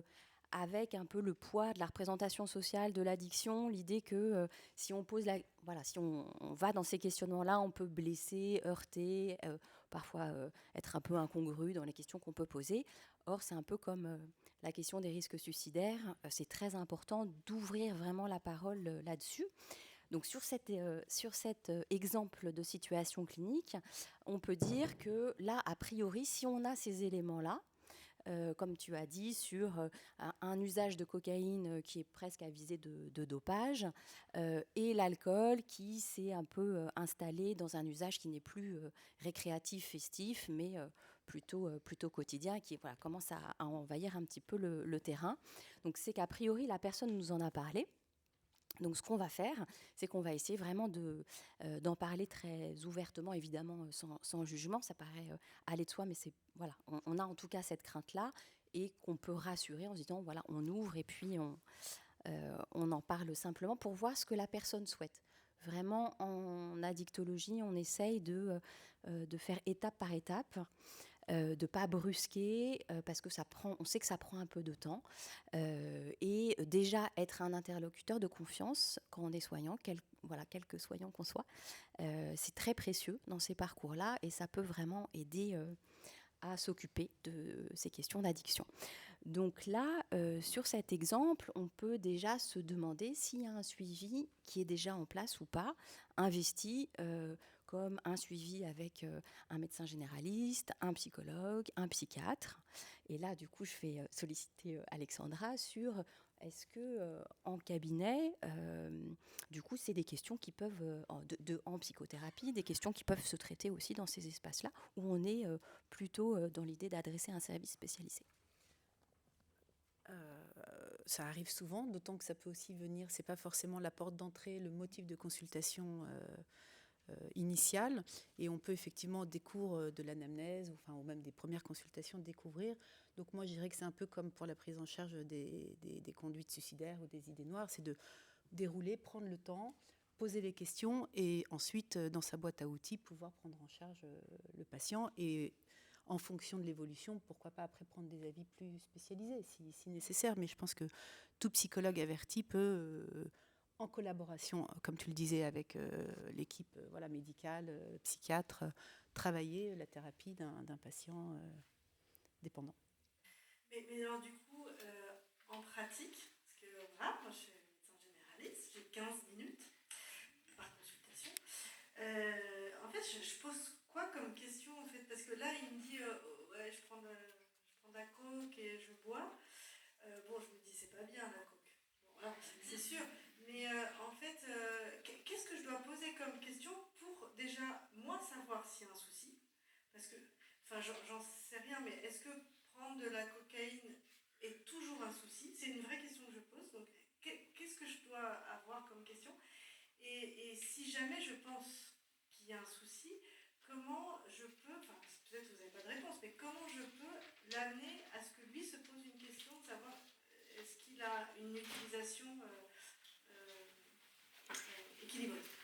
Alors, il y a plusieurs questions. Sur la question de la classification, de la gravité des produits, c'est vrai qu'on a tous un peu en tête, en fonction aussi de ses propres usages de produits ou pas, l'idée que tel ou voilà, si on prend de la cocaïne, c'est forcément super grave. Moi, j'ai l'impression que quand on pose directement la question au patient, et alors vous, est-ce qu'il y a un de ces produits-là qui vous pose problème? Si oui, pourquoi et comment et de quoi vous avez besoin? Je pense que vraiment, même si la personne n'est pas forcément engagée dans un processus de réduction des consommations, si on lui pose cette question-là, il sait répondre. Ça peut être tout ça me pose question, ça peut être franchement la cocaïne c'est pas très grave, mais l'alcool ça m'inquiète parce que j'ai un grand-père parce que voilà, et on va du coup s'ajuster à là où est la personne, et du coup quand il y a une formulation de demande d'aide spécifique sur un produit, on peut bien sûr adresser aux soins spécialisés, et on reviendra après à ta question de qu'est-ce qu'on fait quand la personne ne veut pas en parler. Sur les soins spécialisés, alors peut-être je vais commencer par les XAPA, et puis après on a la chance d'avoir le service ARP de Cure qui va nous expliquer. Donc les XAPA, c'est un dispositif un peu à l'image des CMP, mais en addictologie, sauf, donc c'est une structure là, médico-sociale, financée par l'ARS, gratuite pour les patients qui viennent. Il y a des médecins addictos, des psychologues, des travailleurs sociaux. Parfois, on a la chance d'avoir des pères aidants, des psychomotriciens, psychomotriciennes, enfin d'autres professions. Toute personne qui se pose des questions sur sa consommation, qui ressent une difficulté, une consommation excessive jusqu'à une dépendance, peut s'adresser à un XAPA, et les personnes de l'entourage aussi, que ce soit seul ou en accompagnant un de leurs proches. Donc c'est un dispositif qui est peu connu, et la majorité des patients, enfin un bon nombre des patients quand même viennent d'eux-mêmes. Je crois que le pourcentage orienté par un médecin, c'est 10%. En tout cas, nous sur le 14e, c'est à peu près ça. Tout le monde peut être accueilli en XAPA? Parce que je veux dire, il est grand ou petit, hein, est-ce qu'il y a des places pour tout le monde? Alors, il y a trop peu de structures par rapport aux besoins, bien sûr. Après, ça dépend des périodes. On essaye, dans ce cas-là, d'orienter au mieux quand on ne peut plus recevoir de nouveaux patients. Dans l'idée, tout le monde peut s'adresser, voilà, et c'est intéressant aussi qu'il y ait un peu à l'image, voilà, de toute personne représentée, que la personne ait beaucoup de difficultés ou pas au niveau des produits et socialement aussi. Voilà, c'est. Et je vois que vous avez listé beaucoup de XAPA. Ce n'est pas sectorisé, non. Effectivement, c'est pas sectorisé. Après, on conseille aux personnes d'aller au plus près de chez eux, mais certains n'ont pas envie ou souhaitent se rapprocher de leur travail. Voilà. Et donc ça reste libre. C'est le lieu de l'accompagnement un petit peu au long cours. Et après, on viendra aussi sur la question des urgences, mais c'est peut-être le moment de parler de votre service qui vient d'ouvrir. Et peut-être aussi pour les XAPA, ils ont un peu aussi leur spécificité parfois. Il y a des XAPA qui peuvent avoir, par exemple pour des addictions dont la prise en charge peut être un petit peu plus complexe, type les addictions au jeu, les addictions comportementales, ou certains XAPA qui se limitent à alcool, et cannabis, et d'autres qui vont aller sur d'autres substances. Donc ça peut être intéressant de se renseigner en fonction des XAPA, même si on tend à être le plus large possible. Voilà, il y a des expertises. Tout est dans l'annuaire. Oui, donc moi j'ai la chance d'avoir créé une unité qui s'appelle ARP pour hospitalisation en addicto et rétablissement en psychiatrie au sein de l'établissement MGEN depuis mars 2020. Et pour la petite anecdote, quand on avait été défendre le projet auprès 2025, oui, quand on a été défendre le projet auprès de l'ARS 92, on nous avait dit qu'il n'y avait pas de problème d'addiction dans le 92. Voilà, ça c'est pour le côté grande cause santé mentale 2025. Voilà, je ne suis pas en colère. Du coup, voilà, on a quand même monté cette unité et avec notamment la spécificité de ce qu'on appelle la pathologie duel, c'est-à-dire que les addictions sont rarement toutes seules. Parfois, c'est la petite partie émergée de l'iceberg qui cache beaucoup de psychopathologie, de psychologie, comme vous voulez. Et donc, nous, on essaye d'avoir cette approche un petit peu duel, parce qu'il y a souvent des établissements d'addictos qui s'occupent vraiment que de l'addiction et qui laissent un petit peu le psy de côté. Or, on parlait du bipolaire tout à l'heure, les personnes qui sont atteintes de troubles bipolaires sont très souvent aussi 50% des cas. Voilà, concernés par l'addiction, et ça crée des problèmes, j'allais dire des nœuds au cerveau, parce que tant qu'il y a de l'addiction, on ne peut pas faire de diagnostic de trouble bipolaire si on se tient au DSM pur, et inversement, enfin bref. Donc on essaye de voir un petit peu cette globalité-là dans un service qui propose des hospitalisations, cette fois-ci non sectorisées, de sevrage de 3 semaines, avec une approche très globale, plutôt cognitivo-comportementale, mais on s'autorise d'aller piocher dans d'autres référentiels quand c'est utile pour la personne, parce que le rétablissement, si on peut dire ça, c'est quand même trouver les outils qui nous conviennent pour pouvoir faire son chemin dans cette approche-là. Donc voilà, on essaie de vraiment mettre tout à disposition des patients pour pouvoir évoluer. Donc n'hésitez pas, je vous laisserai quelques flyers si vous le souhaitez. C'est très simple, il suffit d'une lettre d'adressage et puis nous on les reçoit et on fait des comptes rendus, promis. S'il faut une lettre d'adressage, ça veut dire que la voie, c'est par le médecin. En fait, voilà, la complexité, comme on l'a dit pour les XAPA, c'est on voit 10% qui sont adressés par un médecin. Et comme nous, on fait effectivement de la cure, et que pour l'instant, on n'a pas encore de dispositif de suivi un peu à long terme, c'est bien qu'il y ait quelqu'un qui puisse, parce que l'addicto, c'est quand même un process, pour répondre aussi à vos questions, l'addicto, c'est quand même un processus de changement qui s'inscrit un peu dans la durée. C'est-à-dire que moi, j'aime bien leur dire, la rechute, elle fait partie du processus, quoi. À partir du moment où on a l'espace et les accompagnements pour travailler cette rechute, le pourquoi du comment et comment faire la prochaine fois pour pas que ça se reproduise, et ainsi consolider quelque chose d'assez comportemental, le changement. Et donc, c'est sûr qu'un patient qui vient, qui fait 3 semaines, qui repart, bon, s'il n'a pas un accompagnement derrière, parfois ça suffit, mais souvent ça nécessite quand même un accompagnement dans la durée, et le médecin généraliste peut tout à fait être un collaborateur là-dedans. Voilà. Est-ce que vous envisagez peut-être qu'il y a un jour un hôpital de jour, ou est-ce que vous travaillez en articulation avec des centres de jour? Je sais qu'il y en a un dans le 15e, il y en a un à Tolbiac aussi.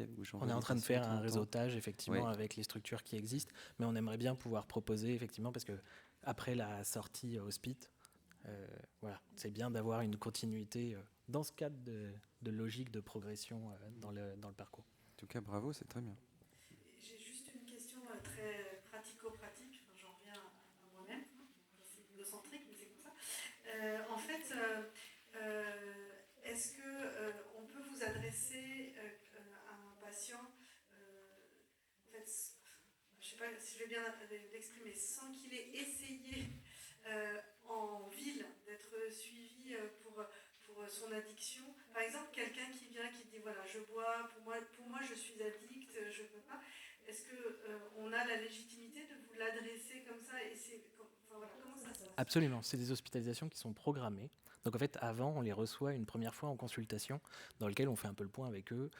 Pourquoi venir vers nous? Qu'est-ce qui les amène? Et ça arrive assez souvent qu'à l'issue de cette consultation, non, je ne suis pas encore prêt, ou non, je veux essayer autre chose, autrement. Et donc ça promet déjà un premier fléchage. Donc ça, c'est hyper important. Et puis parfois, c'est même une consultation qui peut servir un peu d'avis. C'est-à-dire être confronté à un truc, il y a peut-être même quelque chose de l'ordre de psy aussi dans l'histoire, pourquoi pas, vous faites le courrier, et c'est le patient par contre qui fait la démarche de nous contacter, ou du moins avec son accord, etc., pour qu'il y ait cet engagement, entre guillemets, motivationnel un peu initial, même si on sait que la motivation elle est souvent portée par l'extérieur au départ, quoique. Et donc du coup, ça peut permettre un premier contact. Ensuite, on s'adapte. C'est le côté rétablissement dans ARP. C'est que si d'emblée, on a un patient qui est un peu hésitant, qui veut voir comment ça se passe, qui n'est pas sûr de faire les 3 semaines, mais qui a envie de savoir comment ça se déroule, vu qu'on est assez attaché à cette idée de progressivité dans un fonctionnement qui prend du temps, il peut faire une semaine, voir que en fait, c'est pas si terrible, et que peut-être il s'arrête là, et qu'il reviendra quand il sera vraiment prêt. Voilà, il y a un peu cette logique de progressivité. Donc vraiment, on essaye de s'inscrire dans cette démarche-là, et passez-nous un coup de fil, on en discute, et puis on voit avec vous. Et un psychologue en ville qui a travaillé la question avec son patient peut vous adresser. Absolument. Oui, tout à fait. C'est sûr qu'un référent médical peut être intéressant aussi, au moins un médecin traitant, parce que s'il y a une sortie, on a quand même une règle pour essayer de garder un principe de réalité, qui est s'il y a consommation pendant l'hospitalisation, ça met fin à l'hospitalisation. C'est aussi une manière de les contingences, la réalité, etc. Et donc du coup, le fait qu'il y ait un médecin derrière qui puisse éventuellement le revoir s'il y a des traitements à ajuster, etc. Bien sûr, on peut faire de la consultation, nous, mais ce n'est pas notre mission pour l'instant. On n'a pas encore les effectifs pour pouvoir se permettre tout ça. Donc on aime bien qu'il y ait un interlocuteur médical dans la boucle, sans dénigrer les compétences de chacun. Tout à fait. Les délais sont très courts. On vient d'ouvrir. Ouais.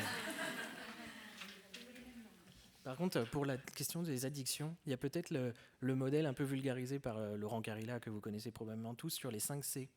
Et donc, pour savoir s'il y a addiction, déjà, il faut qu'il y ait consommation. Il faut que cette consommation, elle soit chronique, c'est-à-dire qu'elle s'étale sur un certain temps.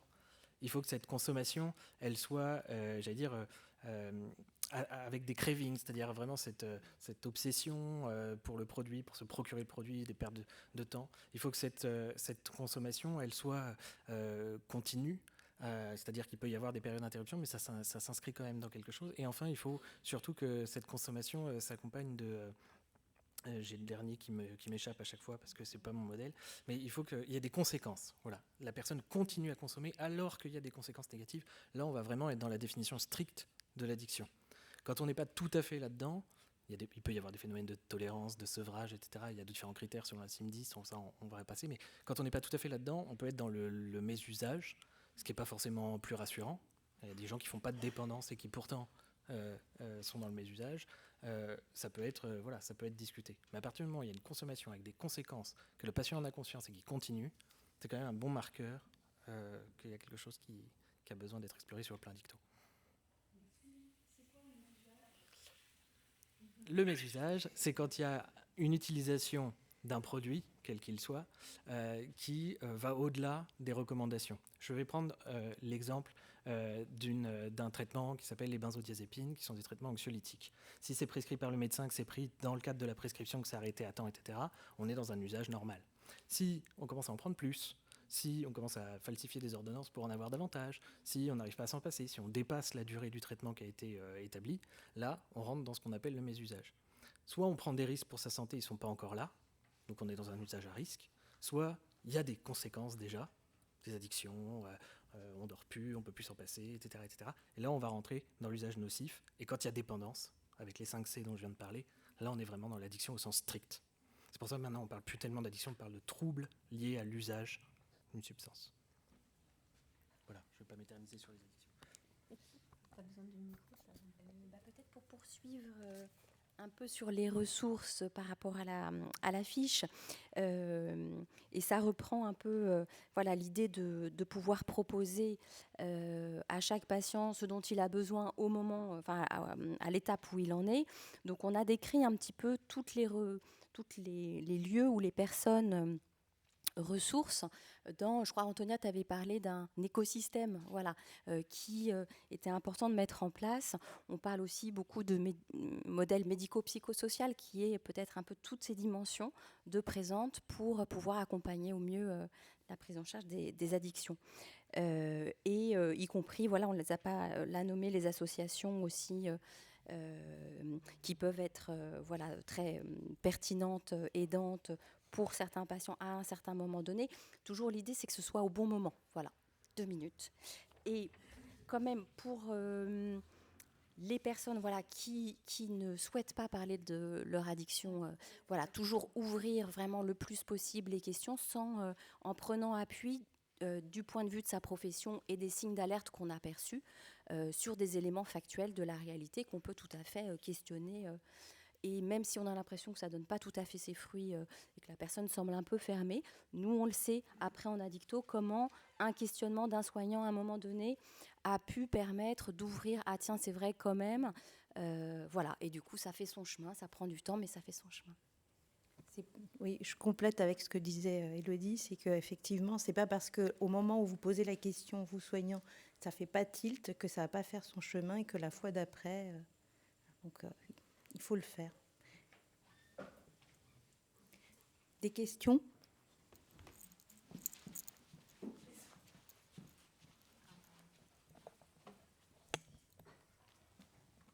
Je n'ai pas vu qui posait la question.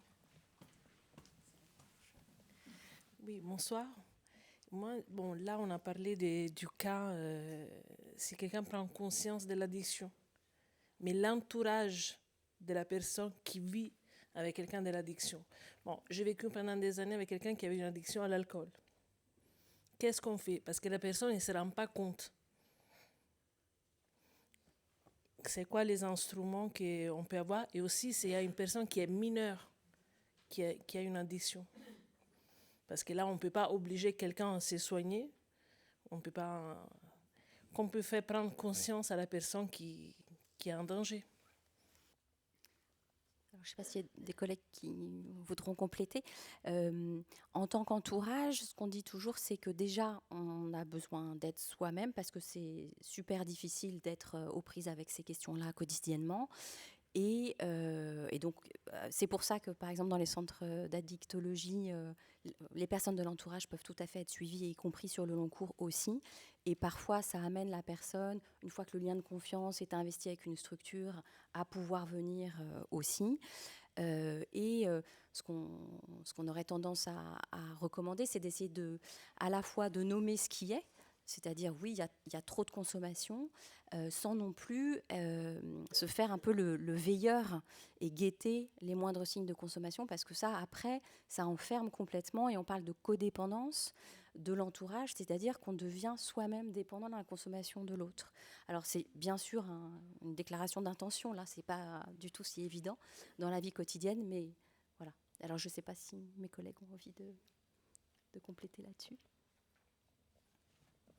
J'ai l'impression de confisquer la parole. Souvent, c'est le principe un petit peu de réalité qui va s'appliquer, c'est-à-dire que l'entourage pallie souvent aux conséquences de l'addiction pour la personne. Jusqu'à un point, très souvent, malheureusement, qu'on voit quand l'entourage finit par prendre ses distances avec la personne, où là, paradoxalement, il y a une prise de conscience. Pas tout le temps. Et c'est difficile pour l'entourage, et c'est pour ça que l'accompagnement de l'entourage est vraiment important. Et je pense notamment dans notre établissement, on est en train de travailler à mettre en place un programme d'accompagnement de l'entourage spécifique addiction, qui s'appelle le programme BREF pour ceux qui connaissent, où il y a 3 rendez-vous avec l'entourage de la personne, de sorte à ce qu'eux aussi puissent bénéficier un petit peu de conseils sur comment se préserver, soit pour mieux prendre soin de l'autre par la suite. Donc ça, c'est hyper important. Un autre point, c'est l'addiction. La caractéristique principale, c'est l'ambivalence. Donc des gens qui veulent à la fois s'en sortir et à la fois continuer. L'addiction, la définition la plus simple, c'est la perte de la liberté de s'abstenir. Et ça, c'est quand même extrêmement parlant. Et donc, il n'y a pas de question de volonté ou de faiblesse ou je ne sais quoi. Il y a vraiment une question de perte de la liberté de s'abstenir. Et le fait de pouvoir le travailler avec la personne, parfois, ça passe par des sources de motivation extérieures. Quand on sent que sa famille va nous lâcher parce qu'on ne s'arrête pas, parfois, c'est le petit truc qui permet à la personne d'arriver en consultation et où là, on part de ça et avec un outil extraordinaire que tous les soignants devraient connaître qui s'appelle l'entretien motivationnel, on fait alors je ne vais pas dire des miracles parce qu'on n'est pas des magiciens, mais on peut quand même vraiment aider la personne à cheminer pour aller vers le changement. À propos des mineurs, la question. Effectivement, un ado qui consomme est un signe d'alerte majeur. Et ce signe d'alerte doit nous faire penser notamment au fait que nous demander si cet ado ne fait pas l'objet de violences. Et rappelons que 400 000 enfants tous les ans en France sont victimes de violences intrafamiliales, que 160 000 enfants sont victimes d'inceste, qu'une fille sur 4 est victime de violences sexuelles avant 18 ans et qu'un garçon sur 7 est victime de violences sexuelles. Donc on doit effectivement nous questionner qu'est-ce qui fait que cet adolescent cherche à s'anesthésier en consommant.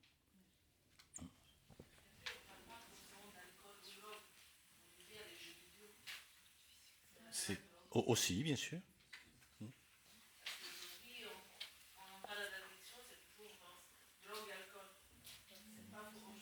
Oui, les produits sont multiples, effectivement. On enlève un jeu pour un enfant qui pousse à la violence. Là, je trouve que c'est bien de la discussion. Je crois qu'il y a une question de Jonathan. Jonathan. Et on va terminer avec la question de Jonathan, peut-être. Moi, je voulais revenir sur le mésusage parce que pour le coup, on y est confronté en pharmacie. Donc, je vais juste compléter le mésusage. Ça va du Toplexil, donc l'oxomémazine, qui est le sirop que vous connaissez, je pense tous, qui de temps en temps, en fonction des challenges, les magnifiques challenges que vous pouvez avoir sur les réseaux sociaux, il y a des ados qui viennent et qui vous demandent du Toplexil. Alors nous, en général, on a le pif pour se dire que voilà, il y a un truc qui tourne pas rond, donc on va pas faire la délivrance.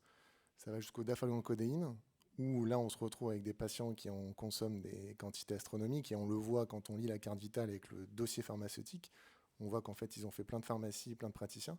Et là, on se retrouve un peu coincé parce que le praticien, où il s'est fait avoir, donc ça peut être un dentiste, ça peut être un généraliste, ça peut être un spécialiste.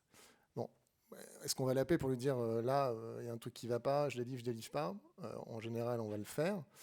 Mais là, pour le coup, j'aimerais me dire que quand j'ai un patient que je connais, j'aimerais pouvoir l'adresser. Alors, qu'est-ce que vous me conseillez déjà face à un patient que je connais bien et dont je sais qu'il est en train de prendre un mauvais tournant? Et ça va aussi après, pour terminer, sur le Lyrica, où là, on a carrément des usages détournés avec un business derrière, où là, pour le coup, c'est carrément souvent des ordonnances frauduleuses. Et là, on fait une intervention, on ne délivre pas. Mais vraiment, la question, c'est qu'est-ce qu'on fait? Nous, comment on adresse? Parce qu'on est le réceptacle de plein de choses, les pharmaciens. C'est 4 millions de personnes qui franchissent nos portes chaque jour. Nous, on n'a pas toutes vos compétences, on n'est pas des spécialistes, on a un peu, on voit toute la journée. Et on aimerait juste avoir des actionnables. En fait, c'est ça dont on a besoin. C'est-à-dire qu'on est confronté à des situations, et qu'est-ce qu'on fait de manière très simple? Parce qu'on a un flux de patients continu. On a une bande passante qui est très réduite, mais ce n'est pas pour autant qu'on n'a pas envie d'agir. Mais quels sont les actionnables? Là, dans ce cas-là, qu'est-ce qu'on fait?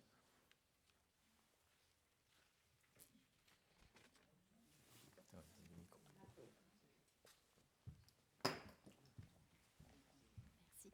Je ne sais pas bien si votre question, c'est où adresser ou comment adresser. Les deux. Alors, peut-être, on va avoir l'équivalent peut-être du 3114 avec... maintenant, je crois que ça s'appelle Adalis maintenant. Peut-être vous compléter, c'est un numéro global où on peut. C'est le meilleur annuaire de toutes les structures en addictologie, drogue.gouv.fr, et qui a un numéro de téléphone que je ne connais pas par cœur. Mais qu'on peut trouver assez facilement, qui est aussi une ligne à laquelle on peut s'adresser en disant voilà, je cherche telle structure. Parce que c'est vrai qu'il y a beaucoup de structures spécialisées, que c'est pas toujours évident de se repérer. Donc on fait beaucoup ce travail-là auprès des collègues qui disent je cherche tel truc pour tel patient. Et c'est plus facile quand on sait. Fiche. Voilà, une prochaine fiche. Et sur le comment, c'est vraiment, je crois, en posant très simplement, tranquillement la question, est-ce que vous voudriez faire le point sur votre vous venez très régulièrement chercher tel et tel médicament, est-ce que vous ne voudriez pas faire le point là-dessus? Mais je ne sais pas s'il y a d'autres... Les inventeurs de l'entretien motivationnel ont fait une superbe étude pour essayer de montrer qu'est-ce qui permettait, alors c'était sur des patients alcoolodépendants, de favoriser l'accès aux soins de manière brève, parce que comme on l'a dit, les généralistes ils ont 15 minutes, les pharmaciens je pense que c'est pas forcément beaucoup plus sur le comptoir, et en fait le fait de donner une information très très brève, sans être moralisant, jugeant, etc., mais juste voilà, je trouve que vous utilisez beaucoup cette substance. Est-ce que vous êtes au courant de ces risques, etc. Si ça vous intéresse, voilà, un petit flyer, machin, avec le petit numéro du XAPA le plus proche ou un truc comme ça. Ça peut être une intervention qui peut être déjà suffisante, parce que les personnes qui sont aux prises avec, effectivement, notamment, je pense à la falsification d'ordonnances ou ce genre de choses, en fait, d'une certaine partie d'elle est consciente un petit peu du problème, et il suffit parfois d'un rien pour qu'il y ait une petite démarche qui se fasse. Ce qui est compliqué, c'est face à l'ambivalence, si on commence à dire à quelqu'un vous devriez parler, machin, l'un des problématiques qui va arriver, c'est une réaction contraire. Et donc de ne pas y aller. Alors que si c'est juste glisser l'air de rien avec la possibilité éventuellement de poser une question, d'apporter une information, c'est assez intéressant. Ils avaient fait ça avec des questionnaires, par exemple. Et notamment, il y a dans la fiche le questionnaire, je crois que c'est Audit, qui a en 10 questions, qui permet, toc, toc, toc, d'avoir un score et de se dire peut-être que vous avez un souci avec l'alcool, n'hésitez pas à aller en parler avec un tel, etc. Et en fait, ça, parfois, ça suffit à faire une démarche d'accès. Voilà. On va peut-être passer à la dernière situation. On a fait un petit peu d'en dire quelques mots. Donc c'est moi qui vais la lire. Donc Victor a 29 ans, le diagnostic de schizophrénie a été posé, il est stabilisé et a un suivi régulier par un psychiatre et un psychologue en ville. Il en a marre de vivre chez ses parents, qui ne le voient que comme un malade. Il a arrêté net ses études et jamais réussi à tenir dans un petit job. Alors, présenté comme ça a l'air un peu négatif, mais en fait, là, cette situation-là, c'est justement pour aller vers quelque chose de positif et vers l'espérance, l'espoir. Et je vais passer la parole donc à Laetitia Tellier et à David Martinelli, en leur posant à chacun une question. D'abord à David, qu'est-ce que c'est que le rétablissement, et à Laetitia, qu'est-ce que c'est que la réhabilitation psychosociale? Du coup, pour parler du rétablissement, je dirais que c'est un processus plus qu'un état. C'est-à-dire que le piège, c'est justement de se dire qu'on est rétabli. Parce que se dire qu'on est rétabli, c'est oublier qu'on a encore des fragilités. Enfin, dans le cadre d'une maladie chronique, d'un trouble psychique, les fragilités restent là. Donc si on ne prend pas soin de soi, si on n'a pas une hygiène de vie assez importante, je pense que ça devient justement quelque chose où on est dans une rechute qui fait aussi partie du rétablissement. Après tout, le chemin de chacun est personnel et chacun y met ses outils, comme disait Franck tout à l'heure. Finalement, le rétablissement, c'est un long processus qui va permettre de vivre le mieux possible avec ses fragilités. J'aime bien cette définition qui est finalement assez simple, mais qui marche bien. J'ai trouvé dans PSSM, justement. C'est une usagère qui dit ça. Donc voilà, c'est un peu ma définition que j'ai adoptée depuis. Alors moi, j'avais aussi cherché, c'est vivre, ce n'est pas l'absence de symptômes, c'est de retrouver ou de créer une vie qui vaut la peine d'être vécue. Tout à fait. Et donc, il y a une articulation entre rétablissement et réhabilitation psychosociale. Oui. Alors, je vais essayer d'être très simple. On pourrait dire que finalement, la réhabilitation psychosociale est une approche qui va accompagner le patient dans son parcours de rétablissement, et en proposant toute une batterie d'outils qu'on met à sa disposition pour l'accompagner dans ce parcours. L'idée, alors, on a repris un schéma assez classique qui représente les différentes facettes du rétablissement. On parle que le rétablissement personnel passe par différents types de rétablissement.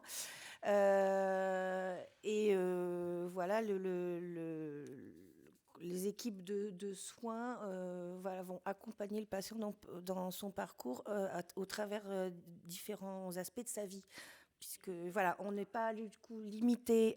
Donc là, par exemple, on va parler du rétablissement clinique. Voilà, l'idée, c'est vraiment d'accompagner le patient dans sa vie et dans ses projets et dans son projet de vie. Et donc, on va travailler avec lui tous les aspects de l'existence. Et c'est pour ça qu'effectivement, il y a une approche clinique, hein, mais ça ne se résume pas du tout à ça. Parce qu'il y a aussi le rétablissement social, donc c'est accompagner le patient dans son insertion sociale, dans son insertion au travail. Et puis il y a ce qu'on appelle le rétablissement fonctionnel qui du coup est un accompagnement autour des différents... comment on pourrait dire ça? Fonctionnement quotidien. Oui, forcément, voilà, c'est ça. Plus sur le fonctionnement quotidien. Donc voilà, travailler l'autonomie du patient dans les différents aspects de sa vie et l'accompagner dans ses difficultés et en travaillant avec lui sur justement ses ressources personnelles. Voilà. Je ne sais pas si je suis claire. D'accord. Donc, il y a la plateforme Rinespire qui propose cette prise en charge-là, cet accompagnement-là à des patients.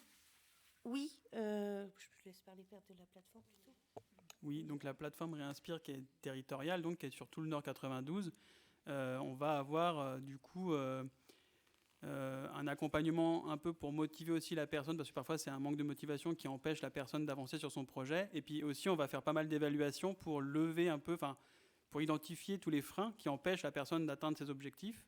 L'idée c'est ça en fait, c'est de créer un accompagnement autour de l'objectif de la personne, autour de son projet, parce que c'est à ça qu'elle adhère naturellement et du coup elle va adhérer à tout le reste des soins si elle va vers son projet naturellement. C'est un peu l'idée de base qu'il y a dans le paradigme du rétablissement. Et donc du coup, nous sur la plateforme, on va faire surtout les évaluations et l'accompagnement avec du case management. Et après on a tous nos partenaires, tous les partenaires sanitaires, mais aussi médico-sociaux et sociaux du territoire. On a tout un réseau qu'on a développé un peu depuis qu'on a commencé. Et donc ces partenaires vont faire de la réhabilitation psychosociale, des groupes thérapeutiques, des outils de rémédiation cognitive, d'entraînement aux habiletés sociales. Et tout ça, en fait, ça va permettre aux personnes de se réentraîner après pour atteindre leur objectif qu'ils se sont fixés. Alors comment ça marche? Est-ce que c'est comme l'Exapa, un patient, n'importe lequel, peut venir taper à la porte et dire j'ai envie de créer un projet, d'être accompagné? Alors nous, il y a des gens qui viennent à partir de 16 ans jusqu'à pas de limite d'âge, et on a fait le choix, quand le projet de la plateforme a été mis en place par l'équipe pilote, de ne pas demander d'adressage médical, ni aucune souscription MDPH ou quoi que ce soit. Donc vraiment, les gens peuvent venir s'ils ont un trouble psy et qu'ils ont un projet, ou même s'ils veulent définir un projet avec nous, ils viennent taper à la porte, et de fait, c'est une grosse partie de notre travail en fait. On a finalement assez peu d'accompagnement, mais beaucoup de demandes qu'on va réorienter parce que les personnes viennent, elles se sentent l'idée de venir nous voir parce qu'on leur a parlé de nous et qu'elles ont un projet. Et nous, si on voit que ça ne va pas, du coup, on prend le temps de réorienter vers la structure qui ira bien, même parfois d'appuyer la demande des personnes vers ces structures. Et on s'arrange comme ça pour accompagner le plus de gens possible depuis début 2024. Je voulais juste préciser, je pense que vous l'avez compris quand on a parlé à la fois de rétablissement et puis de réhabilitation. Je voulais juste vraiment préciser que le patient, il est complètement au cœur de la prise en charge et que c'est lui qui est acteur de ses soins et que finalement, tous les accompagnements sont externes, sont là pour l'accompagner et non en le laissant au cœur de ses choix de vie, en favorisant son empowerment, son autodétermination, sont des concepts qui sont hyper importants dans cette approche, qui finalement est, même si elle existe depuis quand même un paquet d'années maintenant, est pas implantée en France depuis si longtemps que ça. Et c'est vrai qu'en tant que soignant, ça change notre façon de travailler. Voilà, je trouvais que c'est un point important à souligner, essentiel à souligner. Et d'ailleurs, historiquement, hein, la notion de rétablissement, elle est quand même, elle a été fondée. Bon, donc ça nous vient outre-Atlantique, hein, à la base, par des mouvements d'usagers. Voilà, donc voilà, je voulais le dire parce que ça me paraît essentiel dans cette approche. C'est une approche, voilà. Est-ce qu'il y a des questions ?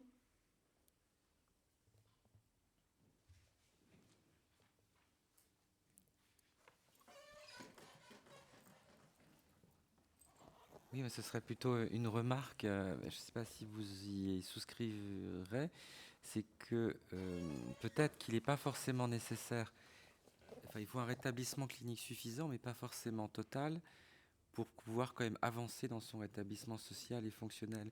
C'est-à-dire que moi je pense à un patient, par exemple, que je suis depuis plusieurs années, donc qui souffre d'une schizophrénie, et on pourrait dire qu'il y a encore beaucoup de symptômes, parce que je dirais son activité délirante reste importante, mais néanmoins, il réfléchit à son autonomisation sur son logement, sur l'acquisition éventuelle peut-être d'un studio s'il peut, etc. Il va en parler à ses parents, etc. Donc je pense que c'est pas forcément des étapes successives, Non, c'est pas mais qu'elles linéaire. elles peuvent se superposer. Enfin voilà, donc je Tout sais pas à si vous fait, êtes c'est d'accord pas avec ça. linéaire. On parlait tout à l'heure pour la dicto de rechute, voilà, donc on l'a même mis dans la petite boucle, là. C'est vraiment un chemin. Le rétablissement, c'est vraiment un chemin, et les outils qu'on utilise en réhabilitation sociale sont là pour accompagner à chaque étape, mais non, on n'est pas toujours...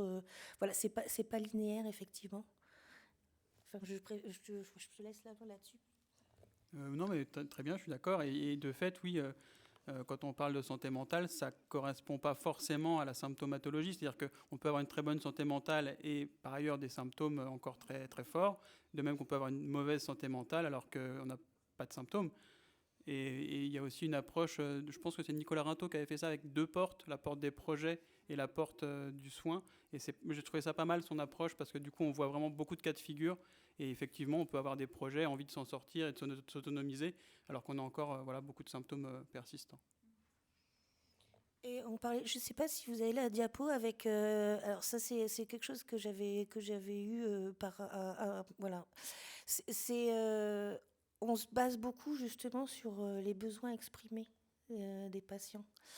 Et quand on regarde les chiffres, on est surpris, parce que voilà, en soignant, on se dit toujours, enfin voilà, on se dit bon, bah, voilà, ça va être voilà, je veux plus entendre de voix, ou enfin voilà, que sais-je. Et en fait, on se rend compte voilà, que ben, typiquement dans les besoins, les demandes des patients, on a quand même 78% des patients dont le sujet, la préoccupation principale, ça va être justement de garder, de s'insérer au travail, d'avoir un travail, de pouvoir finir sa formation parce qu'on l'a arrêté. Voilà, on a, voilà, c'est un peu, les chiffres nous montrent qu'on se base sur les préoccupations des patients et leurs besoins. Et on parlait tout à l'heure justement de la partie réhabilitation fonctionnelle, et justement on travaille justement beaucoup à ces aspects-là pour que les personnes puissent bah voilà, développer leur autonomie, recouvrer une autonomie, et puis bah, s'épanouir dans leur vie.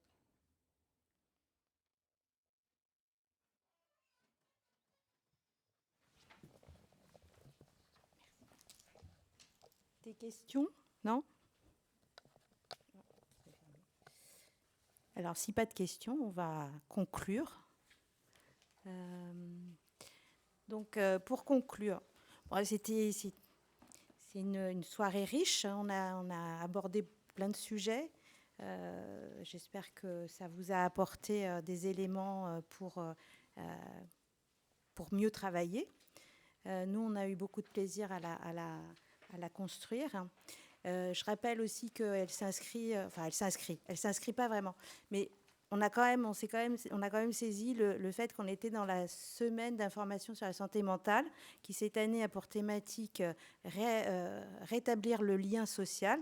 Ben, c'est pas mal. Je crois qu'aujourd'hui, on a fait un peu de lien social, puisque déjà d'être tous là, et on va continuer à faire connaissance tout à l'heure, enfin là, auprès du buffet. Donc voilà, le lien social.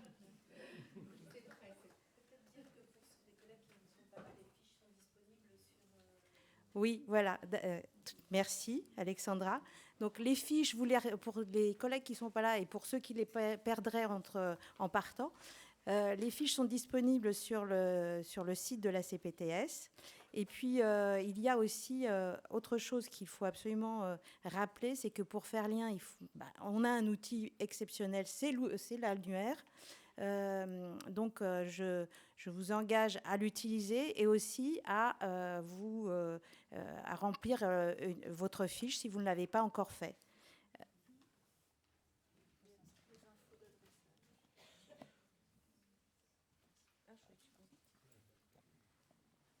Toutes les infos d'adresse. Alors déjà, les fiches pratiques que vous avez là, on les améliore au fur et à mesure parce que finalement, tous les retours d'expérience nous aident à progresser.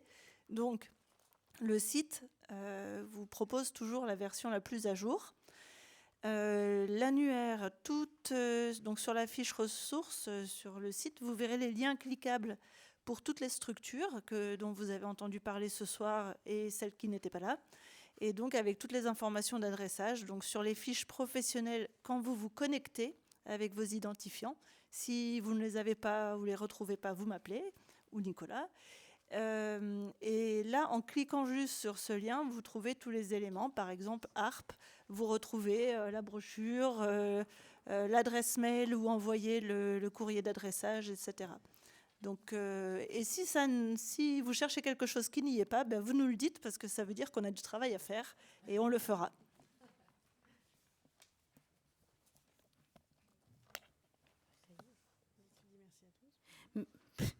Merci à tous. Et puis, on peut aller maintenant se retrouver autour du buffet.